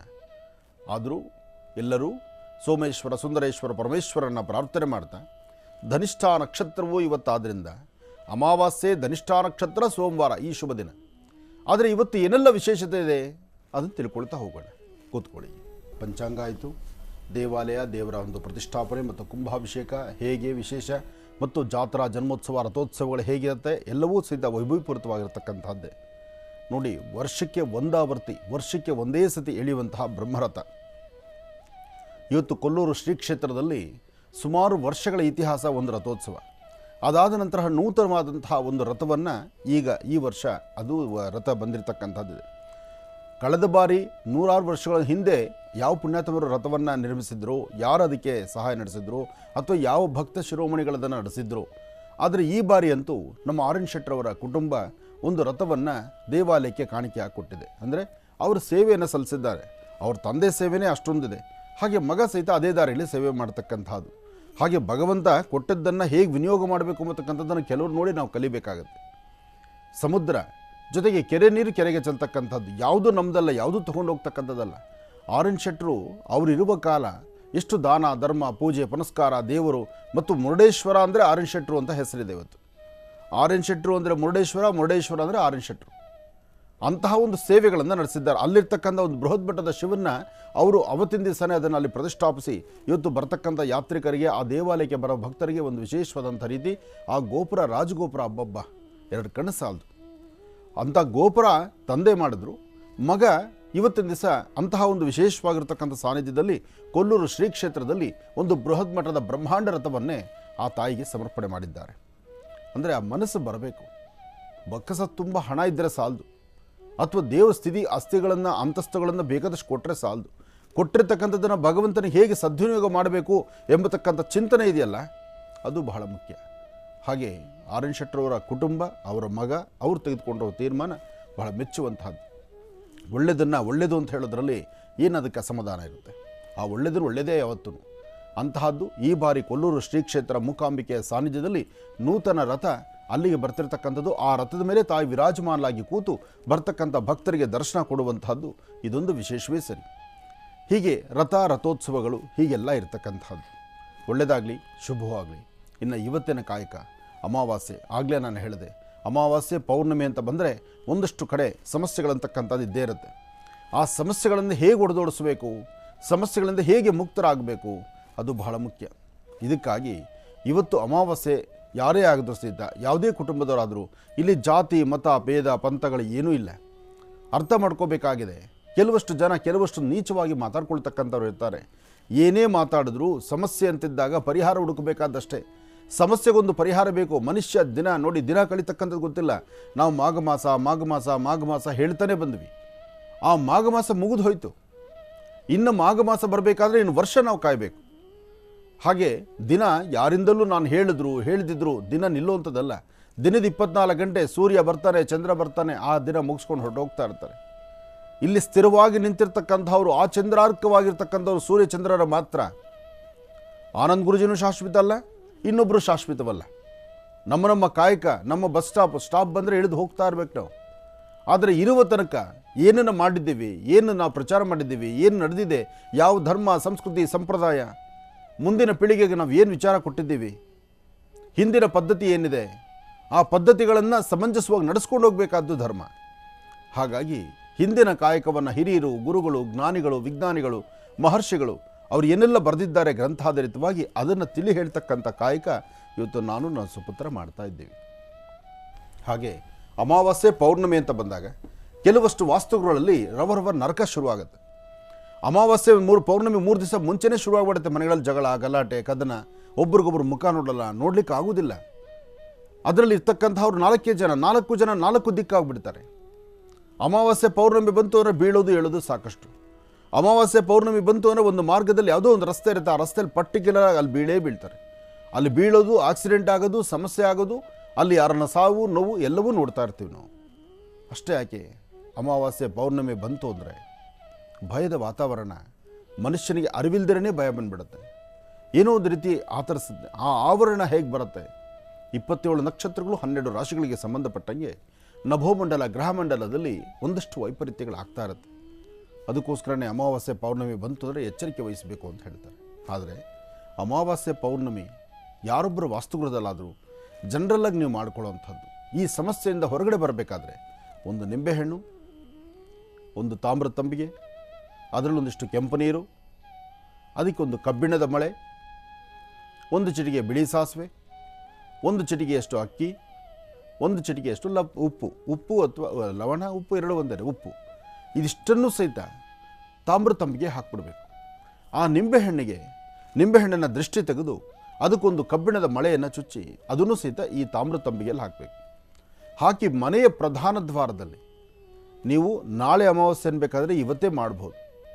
ಅಮಾವಾಸ್ಯೆ ದಿವಸ ಮುಟ್ಟದಿರ ಅಮಾವಾಸ್ಯೆ ಮಾರನೇ ದಿವಸ ಅದನ್ನು ಆಚೆ ತೆಗೆದು ಹಾಕ್ಬೋದು. ಆದರೆ ಅದನ್ನು ಇಡುವಂಥ ಸ್ಥಳ ಮಾತ್ರ ಮನೆಯ ಆಗ್ನೇಯ ಭಾಗ ಅಥವಾ ಮನೆಯ ನೈಋತ್ಯ ಭಾಗ. ಆಗ್ನೇಯ ನೈಋತ್ಯ 2 ಕಡೆಗೆ ಮಾತ್ರ ಯೋಗ್ಯ ಈ ತಂತ್ರಸಾರ. ಮನೆಯ ಆಗ್ನೇಯ ಭಾಗ ಅಗ್ನಿ ಇರುವ ಸ್ಥಳ, ಅಡಿಗೆ ಮನೆ ಇರುವ ಸ್ಥಳ, ಅಥವಾ ನೈಋತ್ಯ ಮನುಷ್ಯ ಮನೆಯಲ್ಲಿರ್ತಕ್ಕಂಥ ಯಜಮಾನ ಮಲಗುವ ಸ್ಥಳ. ಹೀಗಾಗಿ ಈ ಎರಡು ಸಾನ್ನಿಧ್ಯಗಳಲ್ಲಿ ಈ ಒಂದು ತಂತ್ರವನ್ನು ಮಾಡಿ ಒಂದು ಕಡೆ ಇಟ್ಬಿಡಬೇಕು. ಇಟ್ಟು ಅದಾದ ನಂತರ ಅಮಾವಾಸ್ಯೆ ಆದಮೇಲೆ, ಅಮಾವಾಸ್ಯೆ ಆದ ಮಾರನೇ ದಿವಸ ಆ ಒಂದು ತಾಮ್ರ ತಂಬಿಗೆಯಲ್ಲಿರ್ತಕ್ಕಂಥ ಪದಾರ್ಥ ಎಲ್ಲವನ್ನು ಸಹಿತ ತೆಗೆದು ಮನೆಯ ಪ್ರಥಮ ದ್ವಾರಕ್ಕೆ ದೃಷ್ಟಿ ತೆಗೆದು ಮನೆಯಲ್ಲಿರೋ ಪ್ರತಿಯೊಬ್ಬರು ಸಹಿತ ದೃಷ್ಟಿ ತೆಗೆದುಕೊಂಡು ಸ್ವಲ್ಪ ದೂರವಾಗಿ ಎಲ್ಲಾದರೂ ಒಂದು ಕಡೆ ಯಾರೂ ತುಳಿದಿದ್ದಂಥ ಸ್ಥಳಕ್ಕೆ ತೆಗೆದುಕೊಂಡೋಗಿ ಹಿಡದ ಬುಡದಲ್ಲಿ ಅದನ್ನು ಹಾಕಿ ತಿರುಗಿ ಪಾತ್ರೆ ತೊಳ್ಕೊಂಬಂದು ಮನೆ ಒಳಗಿಟ್ಬಿಡಿ. ಇಷ್ಟು ಕೆಲಸ ನೀವು ಮಾಡಿ ಖಂಡಿತ ಯಶಸ್ಸನ್ನು ಕಾಣ್ತೀರಿ. ಇದನ್ನು ಮಾಡಲಿಕ್ಕೆ ಆಗ್ತಿಲ್ಲ ಅಂದರೆ ಇನ್ನೊಂದು ಚಿಕ್ಕ ಚುಟುಕ ಇದೆ. ಏನಪ್ಪ ಅಂದರೆ, ಒಂದು ಚಿಟಿಕೆ ಉಪ್ಪು, ಒಂದು ಚಿಟಿಕೆ ಬಿಳಿ ಸಾಸಿವೆ, ಒಂದು ಚಿಟಿಕೆ ಉಪ್ಪು, ಒಂದು ಚಿಟಿಕೆ ಬಿಳಿ ಸಾಸಿವೆ, ಒಂದು ನಿಂಬೆಹಣ್ಣು. ನಿಂಬೆಹಣ್ಣು ಬೇಕೇ ಬೇಕು. ಈ ನಿಂಬೆಹಣ್ಣು ವರ್ಷದ 365 ದಿವಸ ಇರುವಂಥದ್ದು. ಯಾವುದೇ ಹಣ್ಣುಗಳಿಗಾದರೂ ಒಂದು ಕೊನೆ ಇದೆ. ಯಾವುದೇ ಹಣ್ಣಾದರೂ ಆ ಮಾಸಕ್ಕೆ ತಕ್ಕನಾಗಂತ ಇರುತ್ತೆ. ಬರುತ್ತೆ ಹಣ್ಣು, ಬೆಳೆ ಕಡಿಮೆ ಆಗುತ್ತೆ. ಆದರೆ ಇದು ಬೆಳೆ ಕಡಿಮೆ ಮಾತೇ ಇಲ್ಲ. ವರ್ಷದ 365 ದಿವಸ. ಇದೊಂದು ರಾಕ್ಷಸ ಜನ್ಮ. ಇದರಲ್ಲಿ ಆರೋಗ್ಯನೂ ಇದೆ, ಅನಾರೋಗ್ಯನೂ ಇದೆ. ತಂತ್ರಕ್ಕೂ ಬೇಕು, ಮಂತ್ರಕ್ಕೂ ಬೇಕು, ಒಳ್ಳೆಯದಕ್ಕೂ ಬೇಕು, ಕೆಟ್ಟದ್ದಕ್ಕೂ ಬೇಕು. ನಿಂಬೆಹಣ್ಣಿದ್ದರೆ ದೃಷ್ಟಿದೋಷ ಪರಿಹಾರ, ನಿಂಬೆಹಣ್ಣಿದ್ದರೆ ಯಶಸ್ಸಿನ ಸಾಧನೆ. ಕೆಲವು ನಿಂಬೆಹಣ್ಣನ್ನು ದೇವಸ್ಥಾನದಲ್ಲಿ ಕೊಟ್ಟು ಪೂಜೆ ಮಾಡಿಸಿ ಇದನ್ನು ಪಾಕೆಟಲ್ಲಿ ಇಟ್ಕೊಳ್ಳಿ, ನಿಮಗೊಂದು ಧೈರ್ಯ. ಇದು ಮೂಢನಂಬಿಕೆ ಅಲ್ಲ, ಅಥವಾ ಮೌಢ್ಯ ಅಲ್ಲ. ಮೌಢ್ಯ ಮೂಢನಂಬಿಕೆಯನ್ನು ಮಹರ್ಷಿವಾಣಿ ಈ ಕಾರ್ಯಕ್ರಮದಲ್ಲಿ ಯಾವತ್ತೂ ಪ್ರಚಾರ ಮಾಡೋದಿಲ್ಲ. ಇದು ಸೈಂಟಿಫಿಕ್ ಆಗಿರಬೇಕು, ಶಾಸ್ತ್ರಬದ್ಧವಾಗಿರಬೇಕು, ಆಗಮಶಾಸ್ತ್ರ ಪ್ರಕಾರ ಇರಬೇಕು. ಒಂದು ನಿಂಬೆಹಣ್ಣು ಆರೋಗ್ಯಕ್ಕೂ ಬೇಕು, ಅದರಿಂದ ದೋಷ ಪರಿಹಾರಕ್ಕೂ ಬೇಕು. ಈ ತಂತ್ರಗಳನ್ನು ಮಾಡಿಕೊಳ್ಳಿ, ಒಳ್ಳೆಯ ಯಶಸ್ಸಾಗಲಿ. ನಮಃ ಸೂರ್ಯಾಯ ಚಂದ್ರಾಯ ಮಂಗಳಾಯ ಬುಧಾಯ ಚ ಗುರು ಶುಕ್ರ ಶನಿಶ್ಚಾರಾಹವೇ ಕೇತುವೇ ನಮಃ. ಮೃತ್ಯುಂಜಯಾಯ ರುದ್ರಾಯ ನೀಲಕಂಠಾಯ ಶಂಭವೇ ಅಮೃತೇಶಾಯ ಸರ್ವಾಯ ಮಹಾದೇವಾಯ ತೇ ನಮಃ. ಭಗವಂತನ ಪ್ರಾರ್ಥನೆ ಮಾಡ್ತಾ ಸರ್ವರಿಗೂ ಸಕಲರಿಗೂ ಸಹಿತ ಸನ್ಮಂಗಲ ಉಂಟಾಗಲಿ. ರಾಶಿಫಲಗಳನ್ನು ಈಗ ನಾವು ಶುರು ಮಾಡೋಣ. ಮೊದಲನೇದಾದಂತಹದ್ದು ಮೇಷರಾಶಿ. ಮೇಷರಾಶಿ ಮೇಷಲಗ್ನ. ಮೇಷರಾಶಿ ಮೇಷಲಗ್ನದಲ್ಲಿರ್ತಕ್ಕಂಥವರಿಗೆ ಇವತ್ತಿನ ಕಾರ್ಯಾನುಕೂಲಗಳು ಸಾಕಷ್ಟು ಇದೆ. ಆದರೆ ಮೇಷರಾಶಿಯಲ್ಲಿರ್ತಕ್ಕಂಥವರ ಮನಸ್ಸು ಮಾತ್ರ ತುಂಬ ಚಂಚಲತೆ ಇದೆ. ಮೇಷರಾಶಿಯಲ್ಲಿರ್ತಕ್ಕಂಥ ಸ್ತ್ರೀಯರು ಮಾತ್ರ ಸ್ವಲ್ಪ ಮೌನದಿಂದಿರ್ತಕ್ಕಂಥದ್ದು ಬಹಳ ಉತ್ತಮ. ಮೇಷರಾಶಿಯಲ್ಲಿರ್ತಕ್ಕಂತಹ ಸಣ್ಣ ಪುಟ್ಟ ಮಕ್ಕಳ ಆರೋಗ್ಯದ ಕಡೆ ಮನೆಯಲ್ಲಿರ್ತಕ್ಕಂಥ ಪೋಷಕರು ಜವಾಬ್ದಾರಿ ಇರಿಸಬೇಕು, ಎಚ್ಚರಿಕೆ ವಹಿಸಬೇಕು. ಯಾವುದೇ ಸಮಸ್ಯೆ ಬಂದದ್ದನ್ನು ಆಗಿಂದಾಗಲೇ ಅದನ್ನು ದೂರ ಮಾಡಿಕೊಳ್ಳುವಂತಹ ಚೈತನ್ಯ ನಿಮ್ಮದಾಗಬೇಕು. ಹಾಗೆ ಒಂದಷ್ಟು ಜನಕ್ಕೆ ಅಧಿಕವಾದಂತಹ ಬೆನ್ನುವಲು ಒದ್ದಾಡ್ತೀರಿ, ಒಂದಷ್ಟು ಜನಕ್ಕೆ ಮನಸ್ಸು ನೆಮ್ಮದಿಲ್ಲಂಥ ರೀತಿಯಲ್ಲಿರ್ತೀರಿ, ಒಂದಷ್ಟು ಜನ ಆಗುವ ಒಳ್ಳೆಯ ಕೆಲಸಗಳನ್ನು ಕೈಬಿಟ್ಟು ಮೂಲೆ ಕೂತ್ಕೊಳ್ತೀರಿ. ಇಂಥೆಲ್ಲ ಸಮಸ್ಯೆಗಳು ಈ ಸಮಯದಲ್ಲಿದೆ. ಇದಕ್ಕೆ ಎಚ್ಚರಿಕೆ ಎಂಬತಕ್ಕಂಥದ್ದು ಬಹಳ ಮುಖ್ಯವಾಗಿ ಬೇಕಾಗುತ್ತೆ. ಹಾಗೆ ನೀವು ಮಾಡುವ ಕೆಲಸದಲ್ಲಿ ಏನಾದರೂ ಒಂದು ಬದಲಾವಣೆ ತಂದುಕೊಳ್ಬೇಕಾದ್ರೆ, ಇವತ್ತು ನೀವು ಮಾಡುವಂತಹ ಕೆಲಸವನ್ನು ಮತ್ತಷ್ಟು ಅಭಿವೃದ್ಧಿಯತ್ತ ನಡೆಸ್ಕೊಳ್ಬೇಕಾದ್ರೂ ನಿಮ್ಮ ಕುಲದೇವರನ್ನು, ನಿಮ್ಮ ಮನೆ ದೇವರನ್ನು ತಾವು ಪ್ರಾರ್ಥನೆ ಮಾಡಬೇಕು. ಮನೆ ದೇವರ ಪ್ರಾರ್ಥನೆಯಿಂದ ಸಾಕಷ್ಟು ಫಲಾಫಲಗಳನ್ನು ಸಿದ್ಧಪಡಿಸ್ಕೊಳ್ತೀರಿ, ಒಳ್ಳೆಯ ಯೋಗ ಫಲವನ್ನು ಸಿದ್ಧಪಡಿಸ್ಕೊಳ್ತೀರಿ. ಹಾಗೆ ಇವತ್ತಿನ ದಿವಸ ಮತ್ತೊಂದು ವಿಶೇಷ ಏನಪ್ಪ ಅಂದರೆ, ಮೇಷರಾಶಿಯಲ್ಲಿರ್ತಕ್ಕಂಥವರು ಶ್ರೀಗಂಧ, ಅದು ಭಸ್ಮ ಅಥವಾ ಕುಂಕುಮ ಇಂತಹದ್ದು ಯಾವುದಾದ್ರು ಒಂದು ತೆಗೆದುಕೊಂಡು ಉತ್ತರಾಭಿಮುಖವಾಗಿ ನಿಂತು ನಿಮ್ಮ ಮನೆ ದೇವರ ಪ್ರಾರ್ಥನೆ ಮಾಡಿ, ಮನೆ ದೇವರಿಗೆ ಒಂದಿಷ್ಟು ಕುಂಕುಮವನ್ನು, ಗಂಧವನ್ನು, ಭಸ್ಮವನ್ನು ಹಚ್ಚಿ ಉಳಿದದ್ದನ್ನು ಹಣೆಗೆ ಹಚ್ಕೊಳ್ಳಿ. ಹಚ್ಕೊಂಡು ನಂತರ ಮನೆಯಿಂದ ಆಚೆ ಹೊರಟ್ರೆ ಖಂಡಿತ ಒಳಿತನ್ನು ಸಿದ್ಧಪಡಿಸ್ಕೊಳ್ತೀನಿ ಮೇಷರಾಶಿಯವರು. ಇನ್ನು ವೃಷಭ ರಾಶಿ. ವೃಷಭ ರಾಶಿ ವೃಷಭ ಲಗ್ನದಲ್ಲಿರ್ತಕ್ಕಂಥವರಿಗೆ ಗುರು ಇರ್ತಕ್ಕಂಥ ಆಸ್ಥಾನ ಚೆನ್ನಾಗಿದೆ, ಬುಧನ ಆಸ್ಥಾನ ಚೆನ್ನಾಗಿದೆ. ಗುರು ಮತ್ತು ಬುಧನ ಆಸ್ಥಾನ ಚೆನ್ನಾಗಿರೋದ್ರಿಂದಲೇ ನೀವು ಮತ್ತಷ್ಟು ಅನುಕೂಲಗಳನ್ನು ಸಿದ್ಧಪಡಿಸ್ಕೊಳ್ಬಹುದು. ಇವತ್ತಿನ ದಿವಸ ಸಾಧ್ಯವಾದರೆ ಅಶ್ವತ್ಥ ಪ್ರಾರ್ಥನೆ, ಬೇವಿನ ವೃಕ್ಷ ಪ್ರಾರ್ಥನೆ, ಅಥವಾ ಬಿಳಿ ಎಕ್ಕದ ಗಿಡದ ಪ್ರಾರ್ಥನೆ, ಔದುಂಬರ ಪ್ರಾರ್ಥನೆ, ಇಂಥ ವೃಕ್ಷಗಳ ಸಾಧನೆ ಮಾಡಿ ವೃಕ್ಷಗಳ ಹತ್ರ ಸಾನ್ನಿಧ್ಯದಲ್ಲಿ ದೀಪವನ್ನು ಹಚ್ಚಿ ನಮಸ್ಕಾರ ಮಾಡೋದ್ರಿಂದ ವೃಷಭ ರಾಶಿಯವರು ಆರ್ಥಿಕ ಪರಿಸ್ಥಿತಿಯಿಂದ ಮುಕ್ತರಾಗ್ತೀರಿ. ಅಂದುಕೊಂಡಿದ್ದನ್ನು ಲಾಭಗಳನ್ನು ಗಳಿಸ್ತೀರಿ, ಒಳ್ಳೆಯ ಫಲಾಫಲಗಳನ್ನು ಸಿದ್ಧಪಡಿಸ್ಕೊಳ್ತೀರಿ. ಅಧಿಕವಾದಂತಹ ಬೆನ್ನುವು, ಸೊಂಟ ನೋವು, ಮೈಕೈ ನೋವಿಂದ ಒದ್ದಾಡ್ತಿರ್ತೀರಿ. ಇದನ್ನು ಸಹಿತ ದೂರ ಮಾಡ್ಕೋಬೇಕಾದ್ರೆ 2 ಮೆಣಸುಕಾಳು, 1 ಚಿಟಿಕೆ ಉಪ್ಪು, 2 ಮೆಣಸುಕಾಳು, 1 ಚಿಟಿಕೆ ಉಪ್ಪನ್ನು ದೃಷ್ಟಿ ತೆಗೆದು ಅದನ್ನು ಎಲ್ಲರೂ ಗಿಡಗಳ ಮೇಲೆ ಚೆಲ್ಲಿ ಅದರಿಂದ ಖಂಡಿತ ಒಳಿತನ್ನು ಸಿದ್ಧಪಡಿಸ್ಕೊಳ್ತೀವಿ. ಹಾಗೆ ಅಮಾವಾಸ್ಯೆ, ಪೌರ್ಣಮಿ ಬಂದರೆ ಕೆಲವರು ಈ ತಂತ್ರಸಾರಗಳನ್ನು, ಮಾಟ ಮಂತ್ರಗಳನ್ನು ಅವರ ಯಶಸ್ಸಿಗಾಗಿ, ಅವರ ಅಭಿವೃದ್ಧಿಗಾಗಿ, ಅವರ ಕುಟುಂಬದ ಅಭಿವೃದ್ಧಿಗಾಗಿ ಕೆಲವು ತಂತ್ರಗಳನ್ನು ಮಾಡಿ ಈ 3 ದಾರಿ ಸೇರೋ ಕಡೆ ಸರ್ಕಲ್ಲುಗಳಲ್ಲಿ ಮಾಡೋದು, ಅಥವಾ ಯಾವುದಾದ್ರು ಎಲ್ಲ ಜನ ಓಡಾಡೋ ಕಡೆ ಮಾಡೋವಂಥದ್ದು, ಒಟ್ಟಾರೆ ಇನ್ನೊಬ್ಬರು ದಾಟಿದ್ರೆ ಅವ್ರ ಪರಿಹಾರ ಅಂತ ತಿಳ್ಕೊಂಡಂಥ ಮೂರ್ಖತನದಲ್ಲಿ ಮಾಡ್ತಾರಲ್ಲ, ಅದು ಅಕ್ಷಮ್ಯ ಅಪರಾಧ. ಅದು ಮಾಡಬಾರ್ದು. ನೀವಂಗೆ ಏನಾದ್ರು 3 ದಾರಿ ಸರ್ಕಲ್ಗಳಲ್ಲಿ ಮಾಡುವಂಥ ಕೆಲಸ ಇದ್ರೂ ಅದು ಮಾಡಿದ ಮೇಲೆ ಇನ್ನೊಬ್ಬರನ್ನ ಬಿಟ್ಟು ಆ ಜಾಗವನ್ನು ತೆರವುಗೊಳಿಸ್ಬೇಕು. ಆ ಜಾಗದಿಂದ ಸ್ವಲ್ಪ ದೂರದಲ್ಲಿ ಯಾವುದಾದ್ರು ಗಿಡಗಳ ಹತ್ರ ಹಾಕಿಬಿಟ್ರೆ ಖಂಡಿತ ಹೇಳ್ತೀನಿ, ಹಾಗೆ ಮಾಡೋದ್ರಿಂದ ನಿಮಗೆ ಯಶಸ್ಸಿದೆ, ನಿಮಗೆ ತೊಂದರೆ ಆಗಲ್ಲ, ನಿಮ್ಮಿಂದ ಬೇರೊಬ್ಬರಿಗೆ ತೊಂದರೆ ಆಗಲ್ಲ. ನಾನು ಸಡನ್ನಾಗಿ ಯೋಚನೆ ಬಂತದ್ದು. ಯಾಕೆಂದರೆ ನಾವು ಹೇಳುವಂತಹದ್ದು ಇದುವರೆಗೂ ಆನಂದ್ ಗುರೂಜಿ ಹೇಳಿರ್ತಕ್ಕಂಥದ್ದು ನೀವು ಮಾಡುವವರಿಗೆ ಅನುಕೂಲ ಬಿಟ್ಟರೆ ನಿಮ್ಮಿಂದ ಬೇರೊಬ್ಬರಿಗೆ ಅನುಕೂಲ ಅಥವಾ ಬೇರೊಬ್ಬರಿಗೆ ಅನಾನುಕೂಲ ಅದು ಹೇಳೋದು ಇಲ್ಲ, ಮಾಡೋದು ಇಲ್ಲ. ಯಾಕೆಂದರೆ ಒಂದು ಕಡೆ ಸುದ್ದಿ ನಾನು ಬಂತಿದ್ದು, ನೀವೇನೋ 3 ದಾರಿ ಸೇರೋ ಕಡೆ ಸರ್ಕಲ್ಲು ಗಿಡಗಳ ಹತ್ರ ಅಂತ ಹೇಳ್ತೀರಿ, ಅಲ್ಲಿ ಯಾರು ತುಳಿದು ಬಿಟ್ರೆ ಏನು ಗತಿ? ಖಂಡಿತ ಹೇಳ್ತೀನಿ, ಒಂದ್ಸತಿ ಭೂಪ್ರಸ್ಥ ಭೂಮಿ ಮೇಲೆ ಬಿದ್ದ ಮೇಲೆ ಅದ್ರ ಶಕ್ತಿ ಕಳ್ಕೊಳ್ಳುತ್ತೆ. ಒಂದ್ಸತಿ ಗಿಡಗಳ ಬುಡದಲ್ಲಿ ಹಾಕಿದ್ರೆ ಅದ್ರ ಶಕ್ತಿ ಕಳ್ಕೊಳ್ಳುತ್ತೆ. ಇದನ್ನೇ ತಂತ್ರನ ಆನಂದ್ ಗುರೂಜಿಯವರು ಹೇಳೋದು. ಇದನ್ನು ಮೀರಿ ಮಾಡಿಸುವಂಥವ್ರು ಕೆಲವರು ಬೇರೆ ತಂತ್ರಗಳು ಮಾಡಿಸ್ತಾರೆ. ಅದನ್ನು ಮಾಡಿಸಲು ಬಿಟ್ಟಾಗ ಅದನ್ನು ದಾಟಬಾರ್ದು ಅಂತ ನಾವು ಹೇಳ್ತೀವಿ. ದಾಟಬಾರ್ದು ಅಂದರೆ ನೀವು ಮಾಡಿರ್ತಕ್ಕಂಥವ್ರು ನೀವೇ ಬುದ್ಧಿವಂತಿಕೆಯಿಂದ ನಿಮ್ಮ ಕೆಲಸ ಆದ ನಂತರ ಅದನ್ನು ಪಕ್ಕಕ್ಕೆ ಸರಿಸಿ. ಒಂದು ಸತಿ ಇಟ್ಟ ಜಾಗ ಕದಲಿಸಿದ್ರೆ ಅದರಲ್ಲಿರೋ ಶಕ್ತಿ ಕಳ್ಕೊಳ್ಳುತ್ತೆ. ಇದನ್ನು ಮಾಡಲೇಬೇಕು ನೀವು. ಇದನ್ನು ಮಾಡ್ದಿರಾ ನೀವು ಅಲ್ಲೇ ಬಿಟ್ಟು ಬಂದರೆ ಅದರಿಂದ ಇನ್ನಷ್ಟು ನೀವು ಸಮಸ್ಯೆ ನೋಡ್ತೀರ ವಿನಃ ದೋಷ ಪರಿಹಾರ ಆಗೋಲ್ಲ. ಎಚ್ಚರಿಕೆ ಇರಲಿ, ಒಳ್ಳೆಯದಾಗಲಿ. ಗುರುಜಿಗ ಮಿಥುನ ರಾಶಿಯಿಂದ ಖಂಡಿತಮ್ಮ. ಇನ್ನು ಈಗ ನನ್ನ ಮನಸ್ಸಲ್ಲಿ ಒಂದು ಸಂಶಯ ಇದೆ.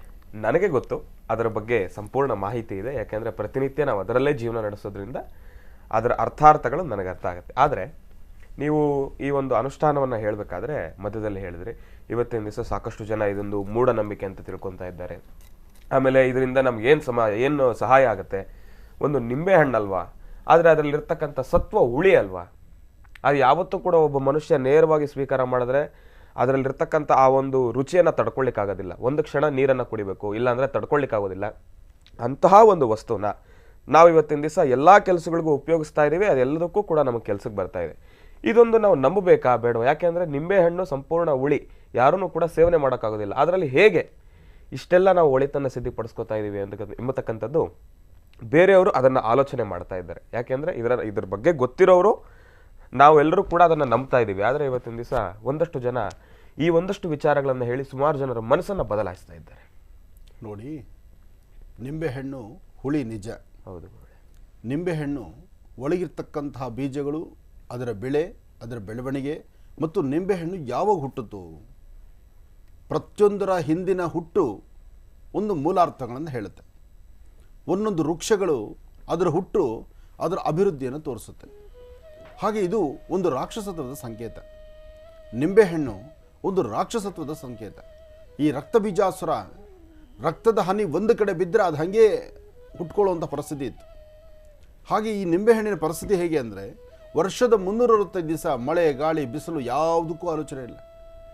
ಈ ಸೀಸನಲ್ ಫ್ರೂಟ್ಸ್ ಅಂತ ಕೆಲವಿದೆ. ನೋಡಿ, ಇರ್ತಕ್ಕಂಥದ್ದು ಪ್ರಕೃತಿ ದತ್ತವಾಗಿ ಬರುವಂತಹದ್ದು ಒಂದಿಷ್ಟಿದ್ದರೆ, ಈಗ ಪ್ರಕೃತಿ ವಿರುದ್ಧವಾಗೂ ಹಣ್ಣಿದೆ. ವರ್ಷದ 365 ದಿವಸ ಮಾವಿನ ಹಣ್ಣು ಸಿಗುತ್ತೆ. ಆದರೆ ವರ್ಷಕ್ಕೆ ಒಂದು ಕಾಲದಲ್ಲಿ ಮಾತ್ರ ಮಾವಿನ ಹಣ್ಣು ಬಂದರೆ ಅದು ಆರೋಗ್ಯಕರ ಅಂತ ಇರ್ತಿತ್ತು. ಹಾಗೆ ವರ್ಷಕ್ಕೆ 365 ದಿವಸ ಈ ನಿಂಬೆಹಣ್ಣು ಸಿಗ್ತಿತ್ತು. ಹಾಗೆ ನಿಂಬೆಹಣ್ಣನ್ನು ಬೇಡ ಅನ್ನೋಕ್ಕಾಗಲ್ಲ, ಬೇಕು ಅನ್ನೋಕ್ಕಾಗಲ್ಲ. ಆದರೆ ನಿಂಬೆಹಣ್ಣಲ್ಲಿ ತಂತ್ರಸಾರಗಳಿದೆ. ತಂತ್ರಸಾರಕ್ಕೆ ಮನುಷ್ಯನ ದೃಷ್ಟಿದೋಷದಿಂದ ಹಿಡಿದು ಮನುಷ್ಯನ ಮೇಲೆ ಮಾಡುವಂಥ ಕೆಲವು ಕೆಟ್ಟ ಪ್ರಯೋಗಗಳ ತನಕ ಕೆಲವು ಪ್ರಯೋಗ ಇಲ್ಲ ಅಂತ ಹೇಳ್ಬೋದು. ನಾನು ಈ ಸ್ಥಳದಲ್ಲಿ ಕೂತ್ಕೊಂಡು ಇಲ್ಲ ಅಂತಲೇ ಹೇಳ್ತೀನಿ, ವಾದ ಮಾಡ್ತೀನಿ. ಅದನ್ನು ಅನುಭವಿಸಿರ್ತಕ್ಕಂಥವ್ರಿಗೆ, ನೋವು ಅನುಭವಿಸ್ತಾ ಇರ್ತಕ್ಕಂಥವ್ರಿಗೆ, ಅದಾಗಿ ಆ ಸಮಸ್ಯೆಯಲ್ಲಿ ನರಳುತ್ತಿರ್ತಕ್ಕಂಥವ್ರಿಗೆ ಪರಿಹಾರಕ್ಕಾಗಿ ಇದನ್ನೇ ಉಪಯೋಗಿಸ್ತೀವಿ ನಾವು. ಪರಿಹಾರ ಕಂಡಿರ್ತಕ್ಕಂಥವ್ರು ಇದ್ದಾರೆ.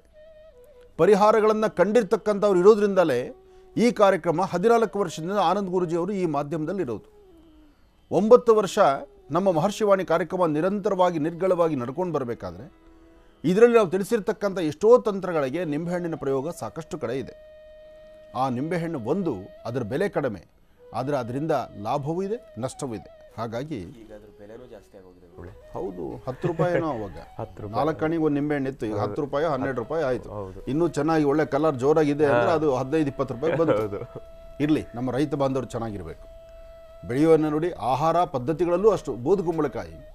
ಬೂದುಗುಂಬಳ ಸಹಿತ ಅಷ್ಟೇ. ನಾವು ಹೇಳ್ತಾ ಹೊರಟ್ರೆ ಇನ್ನು ರಾಶಿ ಫಲಕ್ಕೆ ಸಮಯ ಆಗುತ್ತೆ. ನಿಂಬೆಹಣ್ಣಿಂದ ಬೂದುಗುಂಬಳಕಾಯಿ ಬರೋದು, ಬೂದುಗುಂಬಳಕಾಯಿಂದ ಉಪ್ಪು ಬರೋದು, ಉಪ್ಪಿನಿಂದ ಮೆಣಸಿನಕಾಯಿ ಬರೋದು, ಸಮಯ ಮುಂದಕ್ಕೆ ಹೋಗುತ್ತೆ.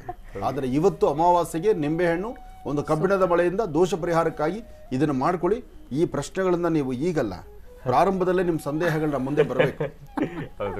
ಇನ್ನು ಮುಂದೆ ಇಂಥದ್ದೇನಾದ್ರು ಬಂದಾಗ ಇದು ಜನಗಳ ಧ್ವನಿಯಾಗಿ ಅವರ ಅಭಿಪ್ರಾಯವನ್ನ ನೀವು ಮಂಡಿಸಿದ್ರೆ, ನೀವು ನನಗೆ ಹೇಳಿದ್ರೆ, ಇಲ್ಲಿ ಇನ್ನಷ್ಟು ಅದಕ್ಕೆ ತರ್ಕ ವಿಮರ್ಶೆ, ಯಾವುದೇ ಅದು ವಿಚಾರ ತರ್ಕ ಆದರೆ ಚೆನ್ನ. ಆ ತರ್ಕ ಮಾಡ್ಲಿಕ್ಕೆ ನಮ್ಗೆ ಒಂದು ಒಳ್ಳೆ ಅವಕಾಶ ಇದೆ, ಸುವರ್ಣ ಅವಕಾಶ. ಇದನ್ನು ನಿಮಗೆ ನಮ್ಮ ಜಿ ಕನ್ನಡ ಮಹರ್ಷಿವಾಣಿ ಕಾರ್ಯಕ್ರಮದಲ್ಲಿ ನಿಮಗೆ ಅವಕಾಶ ಕೊಟ್ಟಿದೆ. ಜನಗಳ ಮನಸ್ಸಲ್ಲಿರ್ತಕ್ಕಂತಹ ಆ ಬೇಕು ಬೇಡ, ಏನು ಸರಿ ತಪ್ಪು, ಇವೆಲ್ಲವನ್ನು ಸಹಿತ ಅರ್ಥ ಮಾಡಿಕೊಂಡು ಜನಗಳೊಳಗೆ ನೀವು ಆ ಜನಗಳ ಮಧ್ಯದಲ್ಲಿ ನೀವು ಅವರಲ್ಲಿ ಒಬ್ಬರಾಗಿದ್ದು ನಿಮ್ಮ ಪ್ರಶ್ನೆ ನಮ್ಮ ಮುಂದೆ ಬರಲಿ, ಆಯ್ತು. ಆಗ ನಾವು ಅದಕ್ಕೆ ಉತ್ತರಿಸ್ತೀವಿ. ಈಗ ಸಮಯ ಮುಂದೆ ಹೋಗ್ತಾ ಇದೆ. ನಿಮ್ಮ ಸಮಯಕ್ಕೆ ನಿಮ್ಮ ಮಾತಿಗೆ ನಾನು ಮಾತು ಕೊಟ್ಟರೆ ನನಗೆ ರಾಶಿ ಫಲ ನಿಂತು ಹೋಗ್ಬಿಡುತ್ತೆ. ಹೌದು, ಕ್ಷಮಿಸಿ. ಈಗ ಮಿಥುನ ರಾಶಿ. ಮಿಥುನ ರಾಶಿ. ಮಿಥುನ ರಾಶಿ ಮಿಥುನ ಲಗ್ನ. ಮಿಥುನ ರಾಶಿ ಮಿಥುನ ಲಗ್ನದಲ್ಲಿರ್ತಕ್ಕಂಥವರಿಗೆ ಬುಧ ಮತ್ತು ಚಂದ್ರ ಇರ್ತಕ್ಕಂಥ ಆಸ್ಥಾನ, ಗುರು ಮತ್ತು ಶುಕ್ರ ಇರ್ತಕ್ಕಂಥ ಆಸ್ಥಾನ ಚೆನ್ನಾಗಿದೆ. ಹಣಕಾಸಿನ ಬಗ್ಗೆ, ವ್ಯಾಪಾರದ ಬಗ್ಗೆ, ವ್ಯವಹಾರಗಳ ಬಗ್ಗೆ, ನಿಷ್ಠೂರದ ಬಗ್ಗೆ ಸಮಸ್ಯೆ ಎಂಬತಕ್ಕಂಥದ್ದು ಆಗಿಂದಾಗಲೇ ಒಂದಲ್ಲ ಒಂಥರ ನಿಮ್ಮನ್ನು ಬಾಧಿಸುತ್ತೆ. ಇವತ್ತು ಅಮಾವಾಸ್ಯೆ ಇದೆ. ಇವತ್ತು ಮಾನಸಿಕ ಒತ್ತಡ ಸ್ವಲ್ಪ ಆಗುತ್ತೆ. ಕೆಲವು ಬೇಕು ಬೇಡಗಳ ಮಧ್ಯೆ ಚರ್ಚೆ ಆಗುತ್ತೆ. ನೋವು ಅಂತಕ್ಕಂಥದ್ದು ಬರುತ್ತೆ. ಸಮಸ್ಯೆ ಎಂಬತಕ್ಕಂಥದ್ದು ಏನೇ ಆದರೂ ಆ ಸಮಸ್ಯೆಗಳಿಗೆ ಹೆದರಬಾರದು. ಧೈರ್ಯವಾಗಿ ಒಂದು ಹೆಜ್ಜೆ ಮುಂದೆ ಹಾಕಿ ಮಾಡುವ ಪ್ರತಿಯೊಂದು ಕಾಯಕದಲ್ಲೂ ಹೆಚ್ಚಿನ ಫಲಾಫಲಗಳನ್ನು ಸಿದ್ಧಪಡಿಸ್ಕೊಳ್ತೀರಿ. ಹಾಗೆ ಇವತ್ತಿನ ದಿವಸ ತಾಯಿ ಭುವನೇಶ್ವರಿ, ರಾಜರಾಜೇಶ್ವರಿ ಅಥವಾ ಶಕ್ತಿ ದೇವತೆ, ಗ್ರಾಮ ದೇವತೆ ಅಥವಾ ಯಾವುದಾದ್ರು ಒಂದು ಗ್ರಾಮ ದೇವತೆಗೆ ಹೋಗಿ ಒಂದಷ್ಟು ಉಪ್ಪು ಮತ್ತು ಮೊಸರನ್ನು ದೇವಸ್ಥಾನಕ್ಕೆ ಕೊಟ್ಟು ಬಂದರೆ ಕೆಲವು ಋಣಬಾಧೆ ಹರಿದು ಮನಸ್ಸಿಗೆ ಶಾಂತಿ, ನೆಮ್ಮದಿ ಸಿಗುತ್ತೆ. ಹಾಗೆ ಕುಟುಂಬದಲ್ಲಿರ್ತಕ್ಕಂಥವರ ಅನಾರೋಗ್ಯದ ಬಗ್ಗೆ ಒಂದಷ್ಟು ಕಾಳಜಿ ವಹಿಸಬೇಕಾಗತ್ತೆ. ಅವರನ್ನು ಆರೋಗ್ಯವಂತರಾಗಿ ಮಾಡಬೇಕು. ಇದು ನಿಮ್ಮ ಕಾಯಕವಾಗಿದೆ. ಹಾಗೆ ಇವತ್ತು ಸರಿಸುಮಾರು ಮಧ್ಯಾಹ್ನ 12:20 4:15 12:20 4:15 ಸ್ವಲ್ಪ ಜವಾಬ್ದಾರಿ ಇರಬೇಕು, ಎಚ್ಚರಿಕೆ ಇರಬೇಕು. ಈ ಸಮಯದಲ್ಲಿ ದುಡುಕಿ ಯಾವ ತೀರ್ಮಾನ ತಂದುಕೊಳ್ಬೇಡಿ. ಎಚ್ಚರಿಕೆಯಿಂದ, ತಾಳ್ಮೆಯಿಂದ ವರ್ತನೆ ಮಾಡಿ ಹೆಚ್ಚಿನ ಫಲವನ್ನು ಖಂಡಿತ ಸಿದ್ಧಪಡಿಸ್ಕೊಳ್ತೀರಿ. ಒಳ್ಳೆಯದಾಗಲಿ, ಶುಭವಾಗಲಿ. ಇನ್ನು ಕರ್ಕಾಟಕ ರಾಶಿ. ಕರ್ಕಾಟಕ ರಾಶಿ ಕರ್ಕಾಟಕ ಲಗ್ನ. ಕರ್ಕಾಟಕ ರಾಶಿ ಕರ್ಕಾಟಕ ಲಗ್ನದಲ್ಲಿರ್ತಕ್ಕಂಥವ್ರಿಗೆ ಚಂದ್ರ ಮತ್ತು ಬುಧ ಇರ್ತಕ್ಕಂಥ ಆಸ್ಥಾನ, ಗುರು ಮತ್ತು ಶುಕ್ರ ಇರ್ತಕ್ಕಂಥ ಆಸ್ಥಾನ ಚೆನ್ನಾಗಿದೆ. ಶುಕ್ರನ ಅನುಗ್ರಹದಿಂದ ಇಷ್ಟಾರ್ಥವನ್ನು ಸಿದ್ಧಪಡಿಸ್ಕೊಳ್ಬೋದು.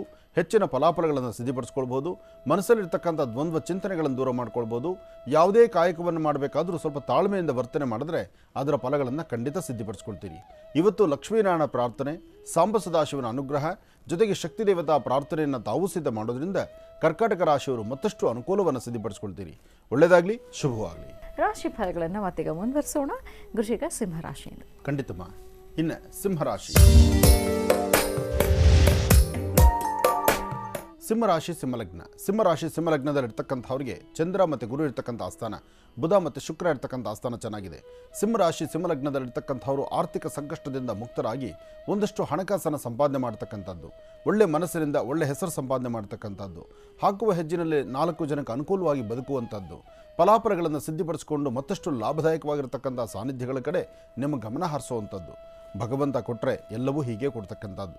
ಹಾಗಾಗಿ ನಿಮ್ಮ ಅದೃಷ್ಟ ಚೆನ್ನಾಗಿದೆ. ಹೆಚ್ಚಿನ ಫಲಗಳನ್ನು ಸಿದ್ಧಪಡಿಸ್ಕೊಳ್ಳುವಂಥ ಯೋಗ ಫಲ ಇದೆ. ಇವತ್ತು ನೀವೇನೇ ಮಾಡಿದ್ರೂ ಒಳ್ಳೆ ಮನಸ್ಸಿನಿಂದ ಮಾಡಿ ಅದರ ಫಲಗಳನ್ನು ಸಿದ್ಧಪಡಿಸ್ಕೊಳ್ತೀರಿ. ಆದರೆ ಪ್ರಾರಂಭಿಕ ಹಂತದಲ್ಲಿ ಒಂದಷ್ಟು ಸಮಸ್ಯೆಗಳಾಗ್ಬೋದು, ತೊಂದರೆ ತಾಪತ್ರೆ ಆಗ್ಬೋದು. ಅದಕ್ಕೆ ಅಂಜಬೇಕಾದಿಲ್ಲ, ಭಯಪಡಬೇಕಾದಿಲ್ಲ. ಧೈರ್ಯವಾಗಿ ಮಾಡುವ ಕೆಲಸ ಯಾವತ್ತೂ ಫಲಾಫಲಗಳನ್ನು ಸಿದ್ಧಪಡಿಸ್ಕೊಳ್ಳುವಂತಹ ಯೋಗ ಫಲದಲ್ಲಿರುತ್ತೆ. ಒಳ್ಳೆಯದಾಗಲಿ, ಶುಭವಾಗಲಿ. ಇನ್ನು ಕನ್ಯಾ ರಾಶಿ. ಕನ್ಯಾ ರಾಶಿ ಕನ್ಯಾ ಲಗ್ನ. ಕನ್ಯಾ ರಾಶಿ ಕನ್ಯಾ ಲಗ್ನದಲ್ಲಿರ್ತಕ್ಕಂಥವರಿಗೆ ಬುಧನ ಆಸ್ಥಾನ ಚೆನ್ನಾಗಿದ್ದು ಆರ್ಥಿಕ ಸಂಕಷ್ಟದಿಂದ ಮುಕ್ತರಾಗಿ ಒಂದಷ್ಟು ಫಲಗಳನ್ನು ಸಿದ್ಧಪಡಿಸಿಕೊಳ್ಳುವಂಥ ಯೋಗ ಫಲ ಇದೆ. ಇವತ್ತು ಗುರುವಿನ ಬಲ ಅಂದರೆ ಗುರುಬಲ ಇರೋದರಿಂದ ನೀವು ಮಾಡುವ ಪ್ರತಿ ಕಾಯಕದಲ್ಲೂ ಹೆಚ್ಚಿನ ಫಲವಿದೆ. ಹಾಗೆ ಸ್ವಲ್ಪ ನಿಂದನೆ ಮಾಡತಕ್ಕಂಥವ್ರು ಇದ್ದಾರೆ, ಅಥವಾ ತೊಂದರೆ ಕೊಡ್ತಕ್ಕಂಥವ್ರು ಎದುರಾಗ್ಬೋದು, ಅಥವಾ ನಿಮ್ಮ ಮಾತಿನಂತೆ ನಡ್ಕೊಳ್ಳೋಕ್ಕಾಗದಿರೋ ಇರತಕ್ಕಂಥ ಪರಿಸ್ಥಿತಿ ನಿಮಗೆ ಎದುರಾಗ್ಬೋದು. ಇದು ಯಾವುದಕ್ಕೂ ಸಹಿತ ಅಂಜದಿರ ಒಳ್ಳೆ ಮನಸ್ಸಿನಿಂದ ತಾವು ಒಂದು ಹೆಜ್ಜೆ ಮುಂದೆ ಹಾಕಿದ್ರೆ ಅದರ ಫಲಗಳು ಸಾಕಷ್ಟು ಆಗುತ್ತೆ. ಹಾಗೆ ಇವತ್ತು ನೀವು ಮಾಡಬೇಕಾಗಿರ್ತಕ್ಕಂಥದ್ದು ಮನೆ ದೇವರ ಪ್ರಾರ್ಥನೆ ಮಾಡಿ ಕುಲದೇವರ ಅನುಗ್ರಹದಿಂದ ಒಂದು ಹೆಜ್ಜೆ ಮುಂದೆ ಹಾಕಿದ್ರೆ ಅದರ ಫಲಗಳು ಸಾಕಷ್ಟು ಇದೆ. ಕನ್ಯಾ ರಾಶಿ ಕನ್ಯಾ ಲಗ್ನದಲ್ಲಿರ್ತಕ್ಕಂಥವರು ಎಲ್ಲಾದರೂ ಮುತ್ತುಗದ ಎಲೆ ನೋಡಿ, ನಿಮ್ಮ ರಾಶಿ ಫಲಕ್ಕೆ ಮುತ್ತುಗದ ಎಲೆ, ಮುತ್ತುಗ ಅಂದರೆ ಚಂದ್ರ, ಆ ಮುತ್ತುಗದ ಎಲ್ಲಾದರೂ ಸಿಕ್ಕಿದ್ರೆ ಇಸ್ತ್ರೆಲೆ ಅಂತ ಹೇಳ್ತಾರೆ, ಮುತ್ತುಗ ಅಂತ ಹೇಳ್ತಾರೆ. ನಮ್ಮ ಕಾರ್ಯಕ್ರಮದಲ್ಲಿ ಮುತ್ತುಗವನ್ನು ಸಾಕಷ್ಟು ಬಾರಿ ತೋರಿಸಿದ್ದೆ ನಾನು. ಮುತ್ತುಗದ ಎಲೆ, ಮುತ್ತುಗದ ಗಿಡ ಎಲ್ಲಾದರೂ ಇದ್ದರೆ ಆ ಗಿಡದ ಮುಂದೆ ಒಂದು 5 ರೇಖೆ ಇರುವಂಥ ನಕ್ಷತ್ರ ಬರೆದು ಒಂದು ದೀಪವನ್ನು ನಡೆಸಲಿ ನಮಸ್ಕಾರ ಮಾಡೋದ್ರಿಂದ ನಿಮ್ಮಲ್ಲಿ ಸಾಕಷ್ಟು ಅಭಿವೃದ್ಧಿಯ ಸಂಕೇತ ಆಗುತ್ತೆ. ಇವತ್ತು ಮನಸ್ಸಿಗೆ ಶಾಂತಿ, ನೆಮ್ಮದಿ ಆಗುತ್ತೆ. ಬಂದೊದಗುವಂಥ ದೋಷಗಳಿಂದ ಮುಕ್ತರಾಗ್ತೀರಿ. ಜೊತೆಗೆ ಇವತ್ತು ಧನಿಷ್ಠ ನಕ್ಷತ್ರ ಇರೋದ್ರಿಂದ ನಕ್ಷತ್ರದಲ್ಲಿರ್ತಕ್ಕಂಥ ದೋಷ ಸಹಿತ ದೂರ ಆಗುತ್ತೆ ಕನ್ಯಾ ರಾಶಿಯವರಿಗೆ. ಒಳ್ಳೆಯದಾಗಲಿ.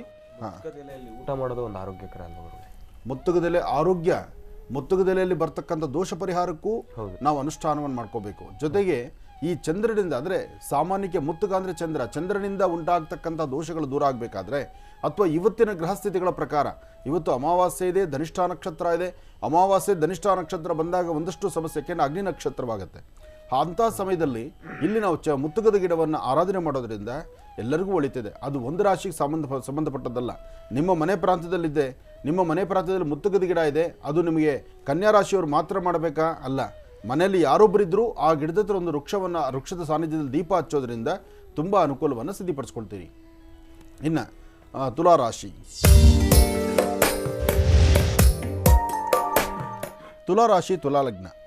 ತುಲಾಲಗ್ನದಲ್ಲಿರ್ತಕ್ಕಂಥವ್ರಿಗೆ ಒಂದಷ್ಟು ಸಂಕಷ್ಟಗಳು, ಒಂದಷ್ಟು ಗ್ರಹಸ್ಥಿತಿಗಳು, ಅಂದರೆ ಗ್ರಹ ನಕ್ಷತ್ರಚಾರ ಪ್ರಕಾರ ಶನಿ ಮತ್ತು ಬುಧ ಇರತಕ್ಕಂಥ ಆಸ್ಥಾನ, ಗುರು ಮತ್ತು ಕೇತು ಇರತಕ್ಕಂಥ ಆಸ್ಥಾನ ಅಷ್ಟು ಸಂಬಂಧಿಸುವುದಲ್ಲದ್ರಿಂದ ಒಂದಷ್ಟು ಅಲರ್ಜಿ ಸಮಸ್ಯೆಗಳು, ಅಜೀರ್ಣವಾಗ್ತಕ್ಕಂಥದ್ದು, ಆರೋಗ್ಯ ಸರಿ ಇಲ್ಲದಿರತಕ್ಕಂಥದ್ದು, ಅಥವಾ ವ್ಯವಹಾರಗಳು ಕೆಡ್ತಕ್ಕಂಥದ್ದು, ಸ್ನೇಹದಲ್ಲಿ ವ್ಯತ್ಯಾಸ ಆಗುವಂಥದ್ದು, ಮೇಲು ಕೀಳು ಎಂಬತಕ್ಕಂಥ ಮನೋಭಾವಗಳು ಬರ್ತಕ್ಕಂಥದ್ದು, ಹೀಗೆ ಒಂದಲ್ಲ ಒಂಥರ ಅಚಾತುರ್ಯಗಳ ಸನ್ನಿವೇಶ ಎದುರಾಗಬಹುದು. ಭಾಳ ಜೋಪಾನ ಇರಲಿ. ಹಾಕುವ ಹೆಜ್ಜೆನಲ್ಲಿ ಒಂದಷ್ಟು ಬದಲಾವಣೆ ತಂದುಕೊಂಡು ಫಲಾಫಲಗಳನ್ನು ಸಿದ್ಧಿಪಡಿಸ್ಕೊಳ್ಬೇಕಾದ್ರೆ ಹರಿಯುವ ನೀರು, ನಿಂತ ನೀರು ಎಲ್ಲಾದರೂ ಸರಿ ಒಂದು ಕ್ಷೇತ್ರಕ್ಕೆ ಹೋಗಿ ಕ್ಷೇತ್ರದಲ್ಲಿ ದರ್ಶನ ಮಾಡಿಕೊಂಡು ಕನಿಷ್ಠ ಪಕ್ಷ ಒಂದು 11 ಜನ ಸಣ್ಣ ಮಕ್ಕಳಿಗೆ ಏನಾದರೂ ತಿಂಡಿ ತಿನಿಸನ್ನು ಕೊಟ್ಟು ಒಂದು ಪ್ರಾರ್ಥನೆ ಮಾಡ್ತಕ್ಕಂಥದ್ದು, ಹಾಗೆ ವಯಸ್ಸಾಗಿರ್ತಕ್ಕಂಥ ಹಿರಿಯರು ಅವರ ಅನುಭವದ ಮಾತನ್ನು ಆಲಿಸ್ತಕ್ಕಂಥದ್ದು, ಹಾಗೆ ಶ್ರೀಗಂಧ ಚಕ್ಕೆಯಿಂದ ಗಂಧವನ್ನು ತೆಗೆದು ಆ ಗಂಧವನ್ನು ಒಂದು ವಿಳೆದೆಲೆಗೆ ಲೇಪನ ಮಾಡಿ ಅದರ ಮಧ್ಯದಲ್ಲಿ 1 ಚಿಟಿಕೆಯಷ್ಟು ಬಿಳಿ ಸಾಸಿವೆ, 1 ಚಿಟಿಕೆಯಷ್ಟು ಅಕ್ಕಿಯನ್ನು ಇಟ್ಟು ಪ್ರಾರ್ಥನೆ ಮಾಡೋದ್ರಿಂದ ಅಮಾವಾಸ್ಯೆಯ ಈ ಶುಭ ದಿನ ಇರ್ತಕ್ಕಂಥ ದೋಷಗಳನ್ನು ದೂರ ಮಾಡ್ಕೊಳ್ತೀರಿ, ಶಾಂತಿ ನೆಮ್ಮದಿಯನ್ನು ಸಿದ್ಧಿಪಡಿಸ್ಕೊಳ್ತೀರಿ. ಒಳ್ಳೆಯದಾಗಲಿ, ಶುಭವಾಗಲಿ. ಇನ್ನು ವೃಶ್ಚಿಕ ರಾಶಿ. ವೃಶ್ಚಿಕ ಲಗ್ನದಲ್ಲಿರ್ತಕ್ಕಂಥವ್ರಿಗೆ ಚಂದ್ರನ ಆಸ್ಥಾನ ಚೆನ್ನಾಗಿದೆ, ಗುರುವಿನ ಅನುಗ್ರಹ ಇದೆ, ಇಷ್ಟಾರ್ಥವನ್ನು ಸಿದ್ಧಿಪಡಿಸಿಕೊಳ್ಳುವಂಥ ಯೋಗಫಲ ಇದೆ. ಮಾಡುವ ಕಾಯಕದಲ್ಲಿ ಒಂದಷ್ಟು ಬದಲಾವಣೆಯೂ ಇದೆ. ಬದಲಾವಣೆ ಎಂಬತಕ್ಕಂಥದ್ದು ವೃಶ್ಚಿಕ ರಾಶಿಯವರಿಗೆ ನಾನು ನಂದು ಎಂಬತಕ್ಕಂಥದ್ದನ್ನು ಮರೆತು ನಾವೆಲ್ಲರೂ ಒಂದು ಎಂಬತಕ್ಕಂಥ ಭಾವನೆ ಒಂದು, ಆರ್ಥಿಕ ಪರಿಸ್ಥಿತಿ ಅಭಿವೃದ್ಧಿ ಬಗ್ಗೆ ಚಿಂತನೆ ಮಾಡಬೇಕಾದ್ದು ಮತ್ತೊಂದು, ಹಾಗೆ ಗುರು ಹಿರಿಯರ ಮಾರ್ಗದರ್ಶನದಿಂದ ನಡೆಯಬೇಕಾದ್ದು ಅದು ಅರ್ಥಪೂರ್ಣವಾದ ಬದುಕಾಗುತ್ತೆ. ಇವತ್ತು ಏನೇ ಅಂದುಕೊಂಡರೂ ಅದರ ಫಲಗಳಲ್ಲಿ ಸಾಕಷ್ಟು ಲಾಭವನ್ನು ಸಿದ್ಧಿಪಡಿಸಿಕೊಳ್ಳುವಂಥ ಯೋಗಫಲ ಆದ್ದರಿಂದ ಇವತ್ತು ಶ್ರೀನಿವಾಸನ ಸಾನ್ನಿಧ್ಯ, ಮಹಾವಿಷ್ಣು ಸಾನ್ನಿಧ್ಯಕ್ಕೆ ಹೋಗಿ ಅಲ್ಲಿ ದೇವರ ದರ್ಶನ ಮಾಡಿ ಬರೋದರಿಂದ ಮತ್ತಷ್ಟು ಅರ್ಥಪೂರ್ಣವಾದ ಬದುಕನ್ನು ಕಾಣ್ತೀರಿ. ಒಳ್ಳೆ ಫಲಾಫಲಗಳನ್ನು ಸಿದ್ಧಿಪಡಿಸ್ಕೊಳ್ತೀರಿ. ಒಳ್ಳೆಯದಾಗಲಿ, ಶುಭವಾಗಲಿ. ಇನ್ನು ಕಡೆಯ 4 ರಾಶಿಗಳ ಈ ದಿನದ ಭವಿಷ್ಯ ಹೇಗಿದೆ ಅಂತ ಮತ್ತೆ ತಿಳಿಸ್ಕೊಡ್ತಾರೆ ಗುರುಜರು. ಮುಂದಿನ ಭಾಗದಲ್ಲಿ ಕಾಯ್ತಾರೆ ವೀಕ್ಷಕರೇ. ಈಗ ನಿಮ್ಮ ಕರೆಗಳನ್ನು ಸ್ವೀಕರಿಸುವಂಥ ಸಮಯ. ಪ್ರಾರಂಭ ಮಾಡೋಣ ಸ್ವರ ಜ್ಯೋತಿಷ್ಯ.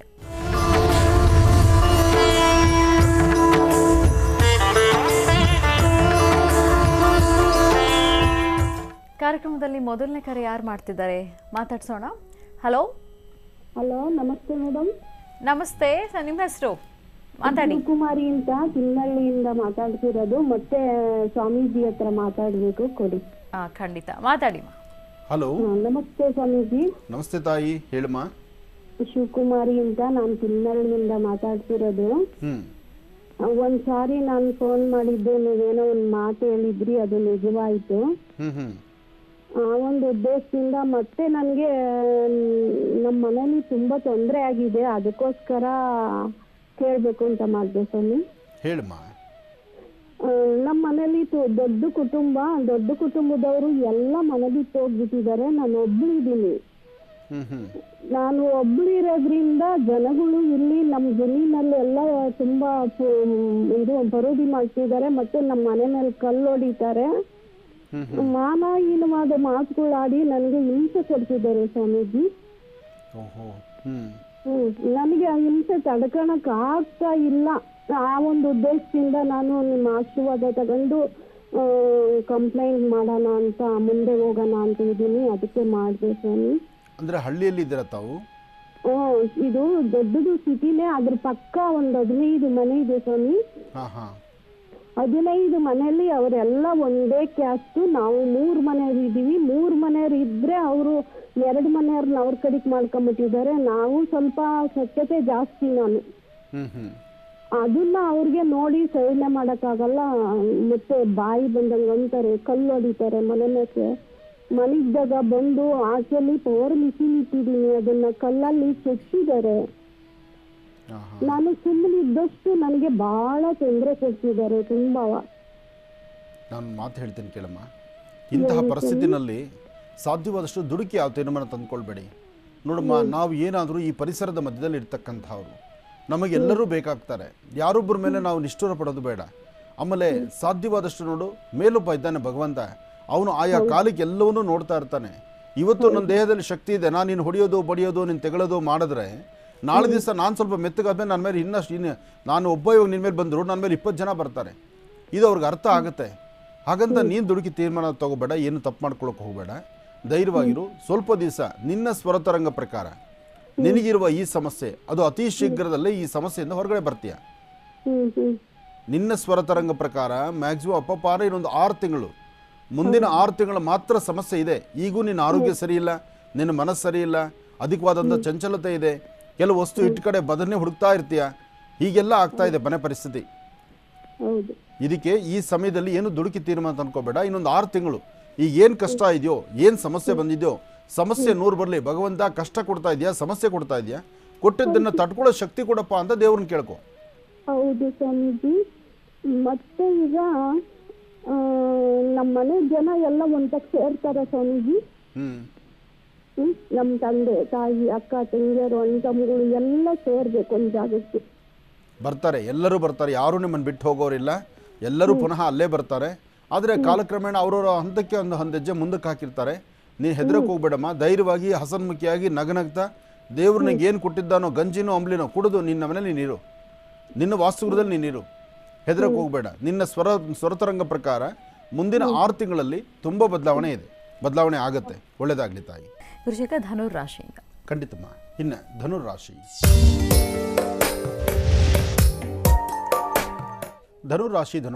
ಧನುರಾಶಿ ಧನುರ್ಲಗ್ನದಲ್ಲಿರ್ತಕ್ಕಂಥವ್ರಿಗೆ ಸ್ವಲ್ಪ ಆಯಾಸ, ಮನಸ್ಸಿಗೆ ನೆಮ್ಮದಿ ಇಲ್ಲ, ಅಧಿಕವಾದಂತಹ ಚಂಚಲತೆ, ಏನೋ ಒಂದು ತರಹ ಬಾಧೆ ಮತ್ತು ನಿಷ್ಠುರದ ಹೊರೆ. ಯಾಕೆಂದರೆ ಇವತ್ತು ಅಮಾವಾಸ್ಯೆ ಆದ್ದರಿಂದಲೇ ಇಂಥದ್ದೆಲ್ಲ ಪರಿಸ್ಥಿತಿಗಳು ಇವತ್ತು ಧನುರಾಶಿಯವರಿಗಿದೆ. ಆದರೆ ಧನುರ್ಲಗ್ನದಲ್ಲಿರ್ತಕ್ಕಂಥವರು ಇವತ್ತಿನ ದಿವಸ ತಾವು ಮಾಡಬೇಕಾದ್ದು ಸಾಂಬ ಸದಾಶಿವನ ಆಲಯಕ್ಕೆ ಬಂದು ಶಿವಮಂದಿರದಲ್ಲಿ ಶಿವಾಷ್ಟೋತ್ರವನ್ನು ಅಥವಾ ಬಿಲ್ವಾರ್ಚನೆಯನ್ನು ಅಥವಾ ಭಸ್ಮಾರ್ಚನೆಯನ್ನು ಮಾಡಿರ್ತಕ್ಕಂಥ ಒಂದಿಷ್ಟು ಪ್ರಸಾದವನ್ನು ತಾವು ಸ್ವೀಕರಿಸಿ. ಇದರ ಜೊತೆಗೆ ಮಧ್ಯಾಹ್ನ 12ರಿಂದ 4ರವರೆಗೂ ಸ್ವಲ್ಪ ಜವಾಬ್ದಾರಿತ್ವಂಥ ಸ್ಥಾನದಲ್ಲಿ ನಿಂತ್ಕೊಳ್ಳಿ. ಅಂದರೆ ಯಾವುದೇ ಕೆಲಸ ಮಾಡಬೇಕಾದ್ರೂ ಒಮ್ಮೆ ಆಲೋಚನೆ ಮಾಡಿ, ಸರಿ ಯಾವುದು ತಪ್ಪು ಯಾವುದು, ಬೇಕು ಬೇಡ, ಇದರ ಬಗ್ಗೆ ಸರಿಯಾದ ಚಿಂತನೆ ಮಾಡಿ ಒಂದು ಹೆಜ್ಜೆ ಮುಂದೆ ಹಾಕಿದ್ರೆ ಖಂಡಿತ ಒಳ್ಳೆ ಫಲವನ್ನು ಸಿದ್ಧಪಡಿಸ್ಕೊಳ್ತೀರಿ. ಇದರ ಜೊತೆಗೆ ನೀವು ಮಾಡಬೇಕಾದಂಥದ್ದು ಗಣಪತಿಯ ಪ್ರಾರ್ಥನೆ. ಏಕದಂತಾಯ ವಿದ್ಮಹೇ ವಕ್ರತುಂಡಾಯ ಧೀಮಹಿ ತನ್ನೋದಂತೆ ಪ್ರಚೋದಯಾತ್. ಗಣಪತಿಯ ಪ್ರಾರ್ಥನೆ ಮಾಡಿ ಇಷ್ಟಾರ್ಥವನ್ನು ಖಂಡಿತ ಸಿದ್ಧಪಡಿಸ್ಕೊಳ್ತೀರಿ. ಒಳ್ಳೆಯದಾಗಲಿ, ಶುಭವಾಗಲಿ. ಇನ್ನು ಮಕರ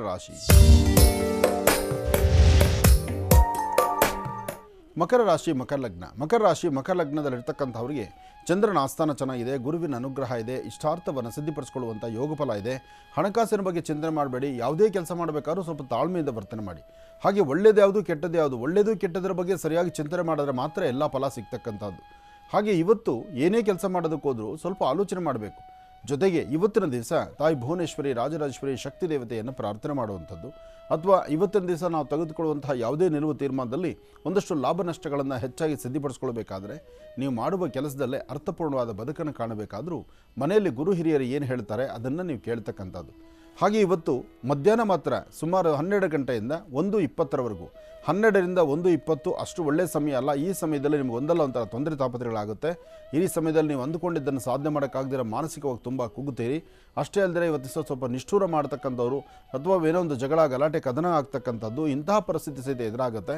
ಜೋಪಾನ, ಎಚ್ಚರಿಕೆಯಿಂದಿರಿ. ಹಾಗೆ ಇವತ್ತು ಇನ್ನಷ್ಟು ಬದಲಾವಣೆಗಳು ತಂದುಕೊಳ್ಬೋದು. ಬದಲಾವಣೆ ತಂದುಕೊಳ್ಳುವಂಥ ಯೋಗ ಫಲ ಇದೆ. ಅದಕ್ಕಾಗಿ ನೀವು ಮಾಡಬೇಕಾಗಿರ್ತಕ್ಕಂಥದ್ದು ಗಣಪತಿಯ ಪ್ರಾರ್ಥನೆಯನ್ನು ಮಾಡಿ. ಹಾಗೆ ಇವತ್ತು ನಿಮ್ಮ ಕುಲದೇವರನ್ನು ಪ್ರಾರ್ಥನೆ ಮಾಡ್ತಕ್ಕಂಥದ್ದು ಬಹಳ ಉತ್ತಮ. ಇಷ್ಟಾರ್ಥ ಸಿದ್ಧಿಗಾಗಿ ಸಂಕಲ್ಪ ಬಹಳ ಮುಖ್ಯ. ಆ ಸಂಕಲ್ಪವನ್ನು ಸಿದ್ಧಿಪಡಿಸ್ಕೊಳ್ಳಿ, ಒಳ್ಳೆಯ ಫಲಗಳನ್ನು ಸಿದ್ಧಿಪಡಿಸ್ಕೊಳ್ತೀರಿ. ಇನ್ನು ಕುಂಭರಾಶಿ,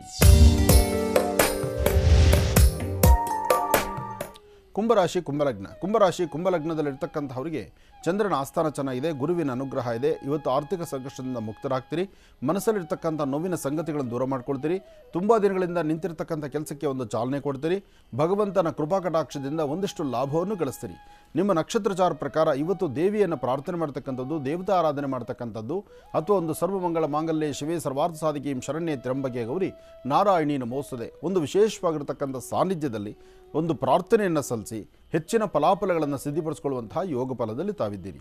ಒಳ್ಳೆಯದಾಗಲಿ, ಶುಭವಾಗಲಿ. ಇವತ್ತು ಮಾಡುವ ಕೆಲಸ ಅರ್ಥಪೂರ್ಣವಾಗಿ ಕಾರ್ಯಸಿದ್ಧಿ ಆಗಬೇಕಾದ್ರೆ ಹಳದಿ ಬಣ್ಣದ ವಸ್ತ್ರವನ್ನು, ಅಂದರೆ ಹಳದಿ ಬಣ್ಣದ ವಸ್ತ್ರವನ್ನು ಒಂದು ಕರವಸ್ತ್ರವಾಗಿ ನಿಮ್ಮ ಪಾಕೆಟಲ್ಲಿ ಇಟ್ಕೊಳ್ತಕ್ಕಂಥದ್ದು, ಹಳದಿ ಬಣ್ಣದ ಗಂಧವನ್ನು ಹಣೆಗೆ ಧಾರಣೆ ಮಾಡ್ತಕ್ಕಂಥದ್ದು, ಹಳದಿ ಬಣ್ಣದ ದಾರವನ್ನಾದರೂ ನಿಮ್ಮ ಕೈಯಲ್ಲಿ ಕಟ್ಕೊಳ್ತಕ್ಕಂಥದ್ದು ಮಾಡೋದ್ರಿಂದ ಕುಂಭರಾಶಿಯವರಿಗೆ ಮತ್ತಷ್ಟು ಅನುಕೂಲವನ್ನು ಸಿದ್ಧಪಡಿಸ್ಕೊಳ್ತೀರಿ. ಇನ್ನು ಕಡೆಯ ರಾಶಿ ಮೀನರಾಶಿ.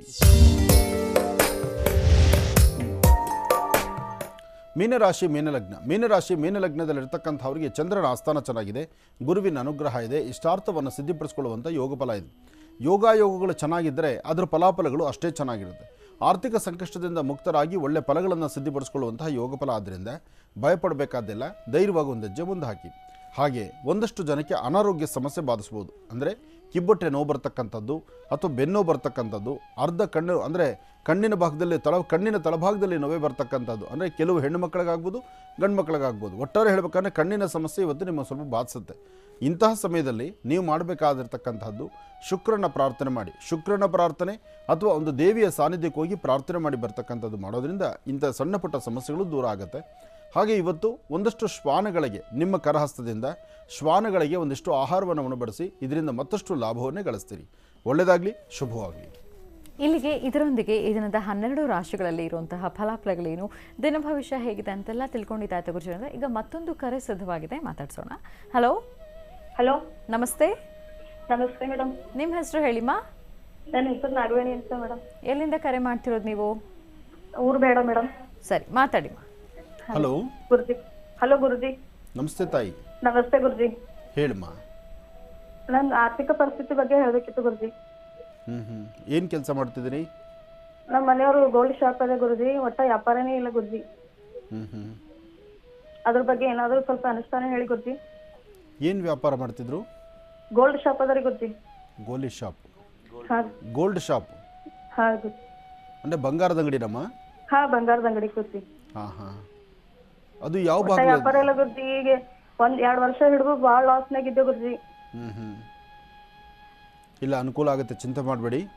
ಹಿಂದಿನ ದಿನಮಾನಗಳಿಗೂ ಇನ್ನು ಮುಂಬರ್ತಕ್ಕಂಥ ದಿನಕ್ಕೂ ನಿಮ್ಮ ಸ್ವರತರಂಗ ಪ್ರಕಾರ ತುಂಬ ಬದಲಾವಣೆ ಇದೆ. ಬದಲಾಗುತ್ತೆ ಸಹಿತ. ನಿಮ್ಮ ಮನೆಯವ್ರ ನಕ್ಷತ್ರ ಗೊತ್ತಮ್ಮ? ಭಾಳ ತೊಂದರೆ ಇದೆ ಗುರುಜಿ ನಮಗೆ. ಅಮ್ಮ, ನಿಮ್ಮ ಮನೆಯವ್ರ ನಕ್ಷತ್ರ ಗೊತ್ತಾ? ನಕ್ಷತ್ರ ಗೊತ್ತಿಲ್ಲ ಗುರುಜಿ. ಮನೆಯವ್ರ ಹೆಸರೇನು? ನಮ್ಮ ಮನೆಯವ್ರ ಹೆಸರು ಉದಯ್ ಕುಮಾರ್ ಅಂತ ಗುರುಜಿ. ಉದಯ್ ಕುಮಾರ್. ಒಂದು ಕೆಲಸ ಮಾಡು, ಒಂದು ಸ್ವಲ್ಪ ಬಿಳಿ ಸಾಸಿವೆ ತಗೋ. ಹಾಂ ಗುರುಜಿ. ಬಿಳಿ ಸಾಸಿವೆ, ಒಂದು ನಿಂಬೆಹಣ್ಣು, ಅದ್ರ ಜೊತೆಗೆ ಮರಳ ಮಾತಂಗಿ. ಹಾಂ ಗುರುಜಿ. ಮರಳ ಮಾತಂಗಿ, ಬಿಳಿ ಸಾಸಿವೆ ಮತ್ತು ಒಂದು ನಿಂಬೆಹಣ್ಣು. ಇದಕ್ಕೆ ಒಂದು ಭುಜಪತ್ರೆ ತಗೋಬೇಕು. ಹಾಂ ಗುರುಜಿ. ಭುಜಪತ್ರೆ ಗೊತ್ತಲ್ವಾ?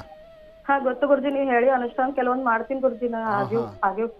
ಆಯಿತು. ಇದು ನಿಮಗೆ ಅಂತಲ್ಲ, ವ್ಯಾಪಾರಸ್ಥರಿಗೆ, ವ್ಯಾಪಾರ ಮಾಡ್ತಕ್ಕಂಥವ್ರು ಯಾರಾದರೂ ವ್ಯಾಪಾರದಲ್ಲಿ ಅಭಿವೃದ್ಧಿ ಕಾಣಬೇಕು ಅಂದರೆ ಈ ತಂತ್ರವನ್ನು ಮಾಡ್ಬೋದು.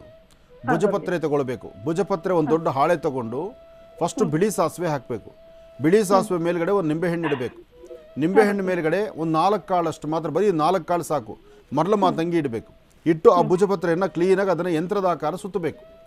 ಸುತ್ತಿ ಅದರ ಮೇಲೆ ರಕ್ತಚಂದನ ಅಂದರೆ ಕೆಂಪು ವರ್ಣದ ಗಂಧ, ರಕ್ತಚಂದನ ಅಥವಾ ಕೆಂಪು ವರ್ಣದ ಗಂಧವನ್ನು ತಯಾರು ಮಾಡಿಕೊಂಡು ಈ ನಿಂಬೆಹಣ್ಣಿಗೆ ವಸ್ತ್ರ ಇದನ್ನು ಸುತ್ತಿರ್ತಿರಲ್ಲ, ಭುಜಪತ್ರೆಯನ್ನು ಸುತ್ತಿ ದಾರದಲ್ಲಿ ಬಂಧಿಸಿ ಒಂದು ಯಂತ್ರದ ಆಕಾರ ಮಾಡಿಕೊಂಡು ಅದರ ಮಧ್ಯದಲ್ಲಿ ಒಂದು ಕಡೆ ತ್ರಿಕೋನ ಬರಿಬೇಕು. ಅಂದರೆ ಭುಜಪತ್ರೆಯನ್ನು ಕಟ್ಟಿದಾದ ಮೇಲೆ, ನಿಂಬೆಹಣ್ಣಿಗೆ ಕಟ್ಟಿದಾದ ಮೇಲೆ ಒಂದು ಕಡೆ ತ್ರಿಕೋನ ಬರೀಬೇಕು, ಇನ್ನೊಂದು ಕಡೆ ಬಾಕ್ಸ್ ಥರ ಬರೀಬೇಕು, ಮತ್ತೊಂದು ಕಡೆ ವೃತ್ತಾಕಾರ ಹಾಕಬೇಕು. ವೃತ್ತಾಕಾರ ಮನೆಯಲ್ಲಿ ಮಾಡಿ ಅದನ್ನು ತಗೊಂಡು ಅಂಗಡಿಯಲ್ಲಿ ಇಟ್ಕೊಳ್ಬೇಕು. ವೃತ್ತಾಕಾರದ ಮಧ್ಯದಲ್ಲಿ ಗಮ್ ಅಂತ ಬರೀಬೇಕು. ವೃತ್ತಾಕಾರದ ಮಧ್ಯದಲ್ಲಿ ಗಮ್, ತ್ರಿಕೋನದಲ್ಲಿ ಶ್ರೀಂ, ಮತ್ತೆ ಬಾಕ್ಸ್ ಅಲ್ಲಿ ರಮ್. ಬಾಕ್ಸ್ ಅಂದ್ರೆ 4 ರೇಖೆ ಇರುವಂತ ಬಾಕ್ಸ್. ಇದಿಷ್ಟು ಒಂದು ನಿಂಬೆಹಣ್ಣಿಗೆ 3 ಕಡೆ 3 ಬರೀಬೇಕು. ನಿಂಬೆಹಣ್ಣು ಮೇಲೆಲ್ಲ ಭುಜಪತ್ರೆ ಮೇಲೆ ಬರೀಬೇಕು. ಬರೆದು ಅದು ಆರಿದ ಮೇಲೆ ಅದನ್ನು ಪ್ರತಿ ದಿವಸ, ಅಂದರೆ ಇದನ್ನು 18 ದಿವಸ ನಿಮ್ಮ ಅಂಗಡಿಯಲ್ಲಿ ಇಡಬೇಕು. 18 ದಿವಸ ಅದಕ್ಕೆ ಪ್ರತಿ ದಿವಸ ಬೆಳಗ್ಗೆ ಸಾಯಂಕಾಲ ಧೂಪ ತೋರಿಸಿ, ಒಂದನಿ ಜೇನುತುಪ್ಪನ ತೋರಿಸಿ, ಆ ಜೇನುತುಪ್ಪನ ನೀರಲ್ಲಿ ಕಲಿಸ್ಬಿಟ್ಟು ಅಂಗಡಿ ಮುಂದೆ ಚೆಲ್ಲಬೇಕು. ಜೇನುತುಪ್ಪ ತೋರಿಸ್ಬೇಕು, ನೀರಲ್ಲಿ ಕಲಿಸ್ಬೇಕು, ಅಂಗಡಿ ವ್ಯಾಪಾರ ಸ್ಥಳದಲ್ಲಿ ಚೆಲ್ಲಬೇಕು. ಇಷ್ಟು ಮಾಡಿ ಆಟೋಮೆಟಿಕ್ ಆಗಿ ಆಕರ್ಷಣೆ ಶುರುವಾಗುತ್ತೆ, ವ್ಯಾಪಾರ ಅಭಿವೃದ್ಧಿ ಆಗುತ್ತೆ, ಕಾರ್ಯಸಿದ್ಧಿ ಆಗುತ್ತೆ. ಒಳ್ಳೆಯದಾಗಲಿ. ಈಗ ವಿಶೇಷ ಕಾರ್ಯವೊಂದು ಸಿದ್ಧವಾಗಿದೆ. ಪೌರಾಡಳಿತ ಮತ್ತು ಸಣ್ಣ ಕೈಗಾರಿಕಾ ಸಚಿವರು ಆಗಿರುವಂತಹ MTB ನಾಗರಾಜ್ ಅವರು ಕರೆಯಲಿದ್ದಾರೆ, ಅವ್ರನ್ನ ಮಾತಾಡ್ಸೋಣ. Hello madam. ಹೇಳಿ ಮೇಡಮ್. ಸರ್ ನಮಸ್ತೆ. ಗುರುಜಿ ಹತ್ರ ಮಾತಾಡಿ ಸರ್. ಹಲೋ ಗುರುಜಿ. ನಮಸ್ಕಾರ ಗುರುಜಿ. ನಮಸ್ತೆ. ಹೇಗಿದ್ದೀರಿ? ಚೆನ್ನಾಗಿದ್ದೀವಿ ಸ್ವಾಮಿ. ತಾವೇ ಆಗಿದ್ದೀರಾ ಸ್ವಾಮಿ? ಚೆನ್ನಾಗಿದ್ದೀನಿ ಸ್ವಾಮಿ. ನಮ್ಮ ಲಕ್ಷ್ಮೀ ಪ್ರಸಾದ್ ಅವರು ತಿರುಪತಿಯಿಂದ ದೇವ್ರನ್ನ ತರಿಸಿ ಶ್ರೀನಿವಾಸ ಕಲ್ಯಾಣ ಪೂಜೆ ಮಾಡಿಸ್ತಾ ಇದ್ದಾರೆ. ದಯಮಾಡಿ ತಾವು ಕೂಡ ಭಾಗಿಯಾಗಬೇಕು. ಅದಕ್ಕೆ ಜನಕ್ಕೆ ಒಳ್ಳೇದಾಗಬೇಕು, ರಾಜ್ಯಕ್ಕೆ ಒಳ್ಳೇದಾಗಬೇಕು, ಎಲ್ರಿಗೂ ಒಳ್ಳೇದಾಗಬೇಕು ಸ್ವಾಮಿ. ತಾವು ಕಾರ್ಯಕ್ರಮದಲ್ಲಿ ಭಾಗಿಯಾಗಿ ದೇವರ ಕೃಪೆಗೆ ಪಾತ್ರರಾಗಬೇಕು ಸ್ವಾಮಿ. ತುಂಬ ಸಂತೋಷ. ಯಾಕೆಂದರೆ ಲಕ್ಷ್ಮೀ ಪ್ರಸಾದರವರು ಈ ಒಂದು ನಿರ್ಣಯ ಮೊನ್ನೆ ಅವರು ನಮ್ಮನ್ನು ಆಹ್ವಾನ ಮಾಡಲಿಕ್ಕೆ ಬಂದಿದ್ರು ವಾಹಿನಿಗೆ. ಹಾಂ ಸ್ವಾಮಿ. ಬಂದಾಗ ಅದನ್ನೇ ಹೇಳಿದೆ, ನೀವು ಮಾಡ್ತಿರುವ ಈ ಕೆಲಸ ತುಂಬ ಒಳ್ಳೆಯದು. ನಿತ್ಯ ಕಲ್ಯಾಣೋತ್ಸವಪ್ರಿಯನಾಗಿರ್ತಕ್ಕಂಥ ಶ್ರೀನಿವಾಸನಿಗೆ ತಿರುಮಲ ತಿರುಪತಿನಲ್ಲಿ ಪ್ರತಿನಿತ್ಯ ಕಲ್ಯಾಣ ಅಂಥದ್ದು. ಅಲ್ಲಿಂದ ಸ್ವಾಮಿಯನ್ನು ಕರೆಸಿ ಬೆಂಗಳೂರಿನಲ್ಲಿ ಈ ಒಂದು ಕ್ಷೇತ್ರ ಅಶೋಕನಗರದ ಹತ್ರ, ಅಶೋಕನಗರ ನಮ್ಮದು ಅಶೋಕ ಪಿಲ್ಲರ್ ಜಯನಗರದಲ್ಲಿ ಇವತ್ತು ಬಹಳ ದೊಡ್ಡ ಕಾರ್ಯಕ್ರಮ, ಅಂದರೆ ತಿರುಪತಿ ಥರನೇ ಸೆಟ್ ಹಾಕಿಸಿ ಅಲ್ಲಿ ಸ್ವಾಮಿನ ಕಲ್ಯಾಣೋತ್ಸವ ಮಾಡ್ತಿದ್ದೀನಿ ಅಂತ ಮೊನ್ನೆ ಬಂದು ತಿಳಿಸಿದ್ರು. ಬಹಳ ಸಂತೋಷ ಆಯಿತು. ಇವತ್ತು ತಮ್ಮನ್ನು ಮಾತಾಡಿದ್ದು ಬಹಳ ಆನಂದ. ಆದರೂ ಲಕ್ಷ್ಮೀ ಪ್ರಸಾದನ್ನ ಮಗನ ಥರ ತಾವು ಟ್ರೀಟ್ ಮಾಡ್ತೀರಿ, ಅದೇ ಸಂತೋಷ. ಯಾಕೆಂದ್ರೆ ಸ್ವಾಮಿ ಏನೋ ಜನರಿಗೆ ಒಬ್ಬರಿಂದ ಒಬ್ಬರಿಗೆ ಒಂದು ಸಹಕಾರಿ ಆಗ್ಬೇಕಲ್ಲ ಸ್ವಾಮಿ. ಖಂಡಿತ ರಾಯರೇ, ನಿಮ್ಮಲ್ಲಿರೋ ಆ ಒಳ್ಳೆ ಗುಣಕ್ಕೆ ಸಮಾಜ ಅಂದ್ರೆ ಒಬ್ಬರಿಂದ ಸಮಾಜ ಅಲ್ಲ, ಸಾರ್ವಜನಿಕರಿಂದ ಸಮಾಜ. ಖಂಡಿತ ಸತ್ಯ ಅದು. ನಿಮ್ಮಲ್ಲಿ ಆ ದೊಡ್ಡ ಗುಣ ಇರೋದಿಗೆ ಜನಕ್ಕೆ ಒಳ್ಳೇದಾಗ್ಬೇಕು ಅನ್ನೋ ಭಾವನೆ ಇಂದ ನಾವು ಜನರಲ್ಲಿ ಪ್ರೀತಿ ವಿಶ್ವಾಸದಿಂದ ಜನರ ಮಧ್ಯೆ ಇದೀವಿ. ತುಂಬಾ ಸಂತೋಷ. ನಿಮ್ಮಲ್ಲಿ ಆ ದೊಡ್ಡ ಗುಣ ಇರೋದ್ರಿಂದ ಇವತ್ತು ಹೊಸಕೋಟೆ ಸುತ್ತಮುತ್ತ ಭಾಗದಲ್ಲಿ MTB ನಾಗರಾಜ್ ಅಂದ್ರೆ ಪ್ರತಿಯೊಬ್ಬರು ಮನೆ ಮಾತಾಗಿದೆ. ಎಲ್ಲರಲ್ಲೂ ಆ ಪ್ರೀತಿನ ಸಂಪಾದನೆ ಮಾಡಿದ್ದೀರಿ. ಒಬ್ಬ ಜನನಾಯಕ ಆಗಬೇಕಾದ್ರೆ ಸುಮ್ಮನೆ ಆಗೋದಿಲ್ಲ. ಒಬ್ಬ ಜನನಾಯಕ ಆಗಬೇಕಾದ್ರೆ ಎಲ್ಲರ ಹೃದಯವನ್ನು ಗೆಲ್ಲಬೇಕು, ಎಲ್ಲರ ಮನಸ್ಸನ್ನು ಅರ್ಥ ಮಾಡ್ಕೋಬೇಕು, ಎಲ್ಲರ ಕಷ್ಟಕ್ಕೆ ಸ್ಪಂದಿಸಬೇಕು. ಆ ಸ್ಪಂದಿಸುವಂಥ ಗುಣ ನಿಮ್ಮ ತಂದೆ ತಾಯಿ ನಿಮಗೆ ಚೆನ್ನಾಗಿ ಕೊಟ್ಟಿದ್ದಾರೆ. ಅವ್ರ ಆಶೀರ್ವಾದ, ತಂದೆ ತಾಯಿ ಆಶೀರ್ವಾದದಿಂದ ಇವತ್ತು ತಾಯಿನ ನೀವು ಹೆಚ್ಚು ಆರಾಧನೆ ಮಾಡ್ತಿದ್ದೀರಿ. ಒಳ್ಳೆ ಕಾಲ, ತುಂಬ ಸಂತೋಷ. ಈ ಒಂದು ಕಲ್ಯಾಣೋತ್ಸವ ಕಾರ್ಯಕ್ರಮದಲ್ಲಿ ನೀವೆಲ್ಲರೂ ಪಾಲ್ಗೊಳ್ಳೋಣ. ತಾವು ಮುಂಚಿತವಾಗಿ ಬನ್ನಿ, ಬಹಳ ಅದ್ಭುತವಾದ ಕಾರ್ಯಕ್ರಮ ಮಾಡೋಣ. ಹಾಗೇನೆ ತಿರುಪತಿಯಿಂದ ದೇವರು ಪ್ಲಸ್ 11 ಜನ ಆಗಮಿಕರು ಕೂಡ ಬರ್ತಾ ಇದ್ದಾರೆ. ತಿರುಪತಿಯಿಂದಲೇ ಉತ್ಸವ ಮೂರ್ತಿಗಳು ಮತ್ತು ಅಲ್ಲಿಂದ 11 ಜನ ಆಗಮಿಕರು, ಅಲ್ಲಿಂದ ಬರ್ತಿರ್ತಕ್ಕಂಥ ಅರ್ಚಕರೇ ಕಲ್ಯಾಣೋತ್ಸವ ಮಾಡಿಸ್ತಾ ಇರೋದು ಅನ್ನೋದು ಒಂದು ಸುದ್ದಿ ಇದೆ. ಒಳ್ಳೇದಾಗ್ಲಿ ರಾಯರೇ, ತುಂಬಾ ಸಂತೋಷ. ನಮಸ್ಕಾರ ಸ್ವಾಮೀಜಿ. ನಮಸ್ತೆ ರಾಯರೇ. ನಮಸ್ತೆ ರಾಯರೇ. ಕರೆ ಮಾಡಿ ಮಾತನಾಡಿದ್ದಕ್ಕಾಗಿ MTB ನಾಗರಾಜ್ ಅವರಿಗೆ ಹೃತ್ಪೂರ್ವಕ ಧನ್ಯವಾದಗಳನ್ನು ತಿಳಿಸ್ತಾ ಇದ್ವಿ. ಇನ್ನು ಗುರುಜಿ, ಶ್ರೀನಿವಾಸ ಕಲ್ಯಾಣೋತ್ಸವದಲ್ಲಿ ಪಾಲ್ಗೊಳ್ಳೋದೇ ಒಂದು ಸೌಭಾಗ್ಯ ಅಂತ ಹೇಳ್ತಾರೆ, ಈ ಬಗ್ಗೆ ಏನು ಹೇಳ್ತೀವಿ? ಖಂಡಿತಮ್ಮ. ಅದಕ್ಕಾಗಿ ಈ ಕಲ್ಯಾಣೋತ್ಸವ ಕಾಲದಲ್ಲಿ ಬರ್ತಕ್ಕಂಥವ್ರು ಸಾಧ್ಯವಾದಷ್ಟು ಜೋಡಿಗಳು ಬನ್ನಿ. ಅಂದರೆ ಜೋಡಿಗಳು ಬಂದರೆ ಅಂದರೆ ಮದುವೆ ಆಗದಿರ ಇರ್ತಕ್ಕಂಥ ಜೋಡಿ ಕರ್ಕೊಂಡ್ಬಂದ್ಬಿಟ್ರೆ ಅದು ತಪ್ಪೆ. ನಾವು ಹೇಳೋ ಪದ ಅರ್ಥ ಮಾಡ್ಕೊಳ್ಳೋ ರೀತಿ ಮೇಲೆ ಹೋಗುತ್ತೆ. ನೋಡಿ, ಬಹಳ ಖುಷಿ ಆಗ್ಬಿಡ್ತು ಶ್ರೀನಿವಾಸಿಗೆ. ಅಯ್ಯೋ ಗುರುಗಳೇ. ಯಾಕೆಂದರೆ ದಂಪತಿಗಳು ಆದಷ್ಟು ಮನೇಲಿರ್ತಕ್ಕಂಥ ತಂದೆ ತಾಯಂದರು, ಅಣ್ಣ ತಮ್ಮಂದರು, ಅಕ್ಕ ತಂಗಿರಿ ಯಾರಿದ್ದೀರಿ ವಿವಾಹ ಆಗಿರ್ತಕ್ಕಂಥವ್ರು ಬರಬೇಕಾದ್ರೆ ದಂಪತಿಗಳು ಸಮೇತ ಬನ್ನಿ. ಆ ಶುಭ ದಿನ ಹೇಗೆ ಬರಬೇಕು ಅನ್ನೋದನ್ನು ನಾನು ಪೂರ್ವಭಾವಿಯಾಗಿ ಇನ್ನೊಂದು ದಿವಸ ತಿಳಿಸ್ತೀನಿ ನಿಮಗೆ. ಯಾಕೆಂದರೆ ಈ ಶುಭ ವಿವಾಹ ಈ ನಡೀತಕ್ಕಂಥ ಶ್ರೀನಿವಾಸ ಕಲ್ಯಾಣ ನಿಜ. ಶ್ರೀನಿವಾಸ ಕಲ್ಯಾಣದಲ್ಲಿ ನಮ್ಮ ಕಲ್ಯಾಣವಾಗುವಂಥ ಕಾಲದಲ್ಲಿ ಇರ್ತಕ್ಕಂಥ ದೋಷ ದೂರ ಆಗಿ ನಮ್ಮಗಳ ವಾಸ್ತುಗೃಹದಲ್ಲಿ ಸದಾಕಾಲ ಸುಖ ಶಾಂತಿ ನೆಮ್ಮದಿ ಸಿಕ್ಕಿ ಏನೇ ಕೆಲಸ ಮಾಡಬೇಕಾದ್ರೂ ಒಂದು ಯಶಸ್ಸಿರಬೇಕು. ಅದರಲ್ಲೂ ತಿರುಮಲ ತಿರುಪತಿ ಶ್ರೀನಿವಾಸನ ಸಾನ್ನಿಧ್ಯದಿಂದ ಬರ್ತಿರ್ತಕ್ಕಂಥ ಆ ಒಂದು ವಿಗ್ರಹಗಳು, ಅಲ್ಲಿಯೇ ಸ್ವಾಮಿಗೆ ನಡೆದಂಥ ನಿತ್ಯ ಕಲ್ಯಾಣೋತ್ಸವ, ಯಾವಾಗೂ ಕಲ್ಯಾಣ ನಡೀತಕ್ಕಂಥ ಆ ವಿಗ್ರಹಗಳನ್ನು ಕಣ್ತುಂಬಿಸ್ಕೊಳ್ಳೋದೊಂದು ಪುಣ್ಯ ಅಲ್ವಾ? ಜೊತೆಗೆ ಅಲ್ಲಿ ಸೇವೆ ಮಾಡ್ತಿರ್ತಕ್ಕಂತಹ ಆಗಮಿಕರು, ಅರ್ಚಕರು ಅವರೇ ಬಂದು ಅವರ ಸ್ವಹಸ್ತದಿಂದ, ಜೊತೆಗೆ ಲಕ್ಷ್ಮೀ ಪ್ರಸಾದೇ ಸಾಮಾನ್ಯ ಅಲ್ಲ. ತಿರುಪತಿಯಿಂದ 11 ಜನ ಋತ್ವಿಜರ ಜೊತೆಗೆ ಅಲ್ಲಿರ್ತಕ್ಕಂಥ ಅಧಿಕಾರಿಗಳೆಲ್ಲರನ್ನೂ ಕರ್ಕೊಂಡೇ ಬಂದುಬಿಡ್ತಾರೆ. ಯಾಕೆಂದರೆ ಅವರೆಲ್ಲ ಶಕ್ತಿ ಇದೆ. ಅವರು ನಂಬಿರ್ತಕ್ಕಂಥ ಶ್ರೀನಿವಾಸ ಅವ್ರನ್ನ ಕೈ ಬಿಡತಕ್ಕಂಥದ್ದಲ್ಲ. ಹಾಗೆ ಅದೊಂದು ಸೌಭಾಗ್ಯ. ಹಾಗೆ ಬರ್ತಕ್ಕಂಥ ಭಕ್ತರಿಗೂ ಸಹಿತ ತಿರುಮಲ ತಿರುಪತಿ ಶ್ರೀನಿವಾಸನ ಸಾನ್ನಿಧ್ಯದ ಮಹಾಪ್ರಸಾದವನ್ನು ಇಲ್ಲಿ ತರಿಸಿ ಕಲ್ಯಾಣೋತ್ಸವ ಆದ ನಂತರ ಎಲ್ಲರಿಗೂ ವಿನಿಯೋಗ ಮಾಡಬೇಕು ಎಂಬತಕ್ಕಂಥ ಆಸೆಯಲ್ಲಿದ್ದಾರೆ. ಒಳ್ಳೆಯದಾಗಲಿ, ಶುಭವಾಗಲಿ, ಅವರ ಮನೋಕಾಮನೆ ಸಿದ್ಧಿಯಾಗಲಿ. ಏನಕ್ಕಾಗಿ ಸಂಕಲ್ಪ ಮಾಡಿದ್ದಾರೋ ಆ ಸಂಕಲ್ಪ ಸಿದ್ಧಿಯಾಗಿ ಈ ಒಂದು ಸುವರ್ಣಾವಕಾಶವನ್ನು ಎಲ್ಲರೂ ಬಳಸ್ಕೊಳ್ಳುವಂಥದ್ದಾಗಿ ನಡೀತಿರ್ತಕ್ಕಂಥ ಕಲ್ಯಾಣೋತ್ಸವಕ್ಕೆ ನೀವು ಎಲ್ಲರೂ ಸಹಿತ ಪಾಲ್ಗೊಳ್ಳೋಣ. ಆದರೆ ಯಾಕೆ ದಂಪತಿಗಳು ಬನ್ನಿ ಅಂತ ಹೇಳಿದೆ ಅಂದರೆ, ದಂಪತಿಗಳ ಜಾತಕದಲ್ಲಿರ್ತಕ್ಕಂಥ ದೋಷ ದೂರ ಆಗಬೇಕು ಈ ಕಲ್ಯಾಣೋತ್ಸವದಲ್ಲಿ ಪಾಲ್ಗೊಳ್ಳೋದ್ರಿಂದ. ಯಾಕೆಂದರೆ ಈ ಕಲ್ಯಾಣೋತ್ಸವದ ವೈಶಿಷ್ಟ್ಯತೆ ಹಾಗೆ, ವಿಶೇಷತೆ ಹಾಗೆ, ಪಾಲ್ಗುಣ ಮಾಸದ ಶುಕ್ಲ ಪಕ್ಷದ ಶುಭ ಪಂಚಮಿ ಎಂದು ನಡೀತಿರ್ತಕ್ಕ, ಅಂದರೆ ಪಂಚಮಿ ಅಲ್ಲ, ಅದು 5ನೇ ದಿವಸ ಅನ್ಸುತ್ತಲ್ಲ, ಶುಕ್ರವಾರ, ಗೋಧೂಳಿ ಲಗ್ನ, ಸಂಧ್ಯಾಕಾಲದ ಅನುಷ್ಠಾನ, ಪಾಲ್ಗುಣ ಮಾಸದ ಶುಕ್ಲ ಪಕ್ಷದ ಶುಭ ಶುಕ್ರವಾರ ಸಂಧ್ಯಾಕಾಲದ ಗೋಧೂಳಿ ಲಗ್ನ. ಈ ಗೋಧೂಳಿ ಲಗ್ನದಲ್ಲಿ ನಡೀತಕ್ಕಂಥ ಕಲ್ಯಾಣೋತ್ಸವಕ್ಕೆ ಮತ್ತೊಮ್ಮೆ ತಮ್ಮೆಲ್ಲರಿಗೂ ಆಹ್ವಾನಿಸ್ತಾ ಇದ್ದೀವಿ. ನಾವು ಸೀದಾ ಈ ಕಾರ್ಯಕ್ರಮಕ್ಕೆ ಬರ್ತಾ ಇದ್ದೀವಿ, ನಮಗೂ ಸಂತೋಷ ಇದೆ. ಹಾಗೆ ಈ ಕಾರ್ಯಕ್ರಮಕ್ಕೆ ಬರುವಾಗ ನೀವೆಲ್ಲರೂ ಶ್ರದ್ಧಾಭಕ್ತಿಯಿಂದ ಬನ್ನಿ, ಅಲ್ಲಿ ಕಣ್ತುಂಬಿಸ್ಕೊಳ್ಳಿ. ಆ ಭಗವಂತನ ನಾಮಾವಳಿಗಳನ್ನು, ಭಗವಂತನ ಕೀರ್ತನೆಯನ್ನು, ಆ ಸುಂದರವಾದಂಥ ಗಳಿಗೆಯನ್ನು, ಸ್ವಾಮಿ ಅಲ್ಲಿ ನಡೆಯುವಂತಹ ಮಂಗಳಕರವಾಗಿರ್ತಕ್ಕಂತಹ ಮಾಂಗಲ್ಯ ಧಾರಣೆಯನ್ನು, ಜೊತೆಗೆ ಅಲ್ಲಿ ಬರುವ ಭಕ್ತರಿಗೆ ಕಂಕಣವನ್ನು ಕಟ್ಟಿಸ್ಕೊಳ್ಳುವಂತಹ ರೀತಿಯನ್ನು ಎಲ್ಲರೂ ಕಣ್ತುಂಬಿಸ್ಕೊಳ್ಳುವಂಥದ್ದಾಗಲಿ. ಒಳ್ಳೆಯದಾಗಲಿ, ಶುಭವಾಗಲಿ. ಖುಷಿ, ಈ ಶುಭ ದಿನದ ವಿಶೇಷತೆ ಮತ್ತು ಸಾಕಷ್ಟು ಮಹತ್ವಪೂರ್ಣ ಮಾಹಿತಿಗಳು, ರಾಶಿಫಲಗಳು ಎಲ್ಲರಿಗೂ ತಿಳಿಸ್ಕೊಟ್ರೆ ನಿಮಗೆ ಹೃತ್ಪೂರ್ವಕ ಧನ್ಯವಾದಗಳು. ಒಳ್ಳೆಯದಾಗ್ಲಮ್ಮ, ಶುಭವಾಗಲಿ. ಹಾಗೆಯೇ ಶ್ರೀನಿವಾಸ್ ಶರ್ಮಾ ಅವರಿಗೂ ಹೃತ್ಪೂರ್ವಕ ಧನ್ಯವಾದಗಳು. ಒಳ್ಳೆಯದಾಗಲಿ. ವೀಕ್ಷಕರೇ, ಮತ್ತೊಮ್ಮೆ ತಿಳಿಸ್ಕೊಡ್ತಾ ಇದ್ದೀನಿ, ಇದೇ ಬರುವ ಬುಧವಾರ ಅಂದರೆ 22ನೇ ತಾರೀಕು ಶ್ರೀ ಲಕ್ಷ್ಮೀ ನರಸಿಂಹ ಸ್ವಾಮಿಯ ದೇವಾಲಯದ ಜೀರ್ಣೋದ್ಧಾರ ಹಾಗೂ ನೂತನ ವಿಮಾನ ಗೋಪುರ, ಶ್ರೀ ಲಕ್ಷ್ಮೀ ನರಸಿಂಹ ಸ್ವಾಮಿಯ ಸ್ಥಿರಬಿಂಬ ಅಷ್ಟಬಂಧನ ಕುಂಭಾಭಿಷೇಕ ಮಹೋತ್ಸವವನ್ನು ಬಹಳ ಅದ್ದೂರಿಯಾಗಿ ಆಚರಿಸಲಾಗ್ತಿದೆ. ಇವತ್ತಿನಿಂದ ಪ್ರಾರಂಭ ಆಗಿದೆ. ಬುಧವಾರ ಗುರುಜರು ಆಗಮಿಸೋದು. ಸ್ಥಳ ಶ್ರೀ ಲಕ್ಷ್ಮೀ ನರಸಿಂಹ ಸ್ವಾಮಿ ದೇವಾಲಯ, ಮಿಟ್ಟಿಗಾನಹಳ್ಳಿ, ಕಣ್ಣೂರು ಅಂಚೆ, ಬಿದರಹಳ್ಳಿ ಹೋಬಳಿ, ಬೆಂಗಳೂರು. ಖಂಡಿತವಾಗಿಯೂ ಆಗಮಿಸಬಹುದು. ಇನ್ನು ಶುಕ್ರವಾರ 24ನೇ ತಾರೀಕು ಈಗಾಗಲೇ ತಿಳಿಸ್ಕೊಟ್ಟಿರೋ ಹಾಗೆ ಶ್ರೀ ಶ್ರೀನಿವಾಸ ಕಲ್ಯಾಣ ಮಹೋತ್ಸವವನ್ನು ಬಹಳ ಅದ್ದೂರಿಯಾಗಿ ಆಚರಿಸಲಾಗ್ತಾ ಇದೆ. ಜಯನಗರ ಅಶೋಕ ಪಿಲ್ಲರ್ ಹತ್ತಿರ ಶ್ರೀನಿವಾಸ ಸಾಗರ ಕಲ್ಯಾಣ ಮಂಟಪದಲ್ಲಿ. ಶ್ರೀನಿವಾಸ ಸಾಗರ್ ಕಲ್ಯಾಣ ಮಂಟಪ 10ನೇ ಮುಖ್ಯ ರಸ್ತೆ, ಟಿ ಮರಿಯಪ್ಪ ರಸ್ತೆ, 2ನೇ ಬ್ಲಾಕ್, ಜಯನಗರ ಅಶೋಕ ಪಿಲ್ಲರ್ ಹತ್ತಿರ, ಬೆಂಗಳೂರು. ಖಂಡಿತವಾಗಿಯೂ ಶ್ರೀನಿವಾಸ ಕಲ್ಯಾಣ ಮಹೋತ್ಸವದಲ್ಲೂ ಕೂಡ ಭಾಗವಹಿಸಿ ಅಂತ ಹೇಳ್ತಾ ಮತ್ತೆ ನಿಮ್ಮ ಭೇಟಿ ನಾಳೆ ಮಂಗಳವಾರದ ವಿಶೇಷ ಮಹರ್ಷಿವಾಣಿ ನೇರ ಪ್ರಸಾರ ಕಾರ್ಯಕ್ರಮದಲ್ಲಿ. ನಮಸ್ಕಾರ.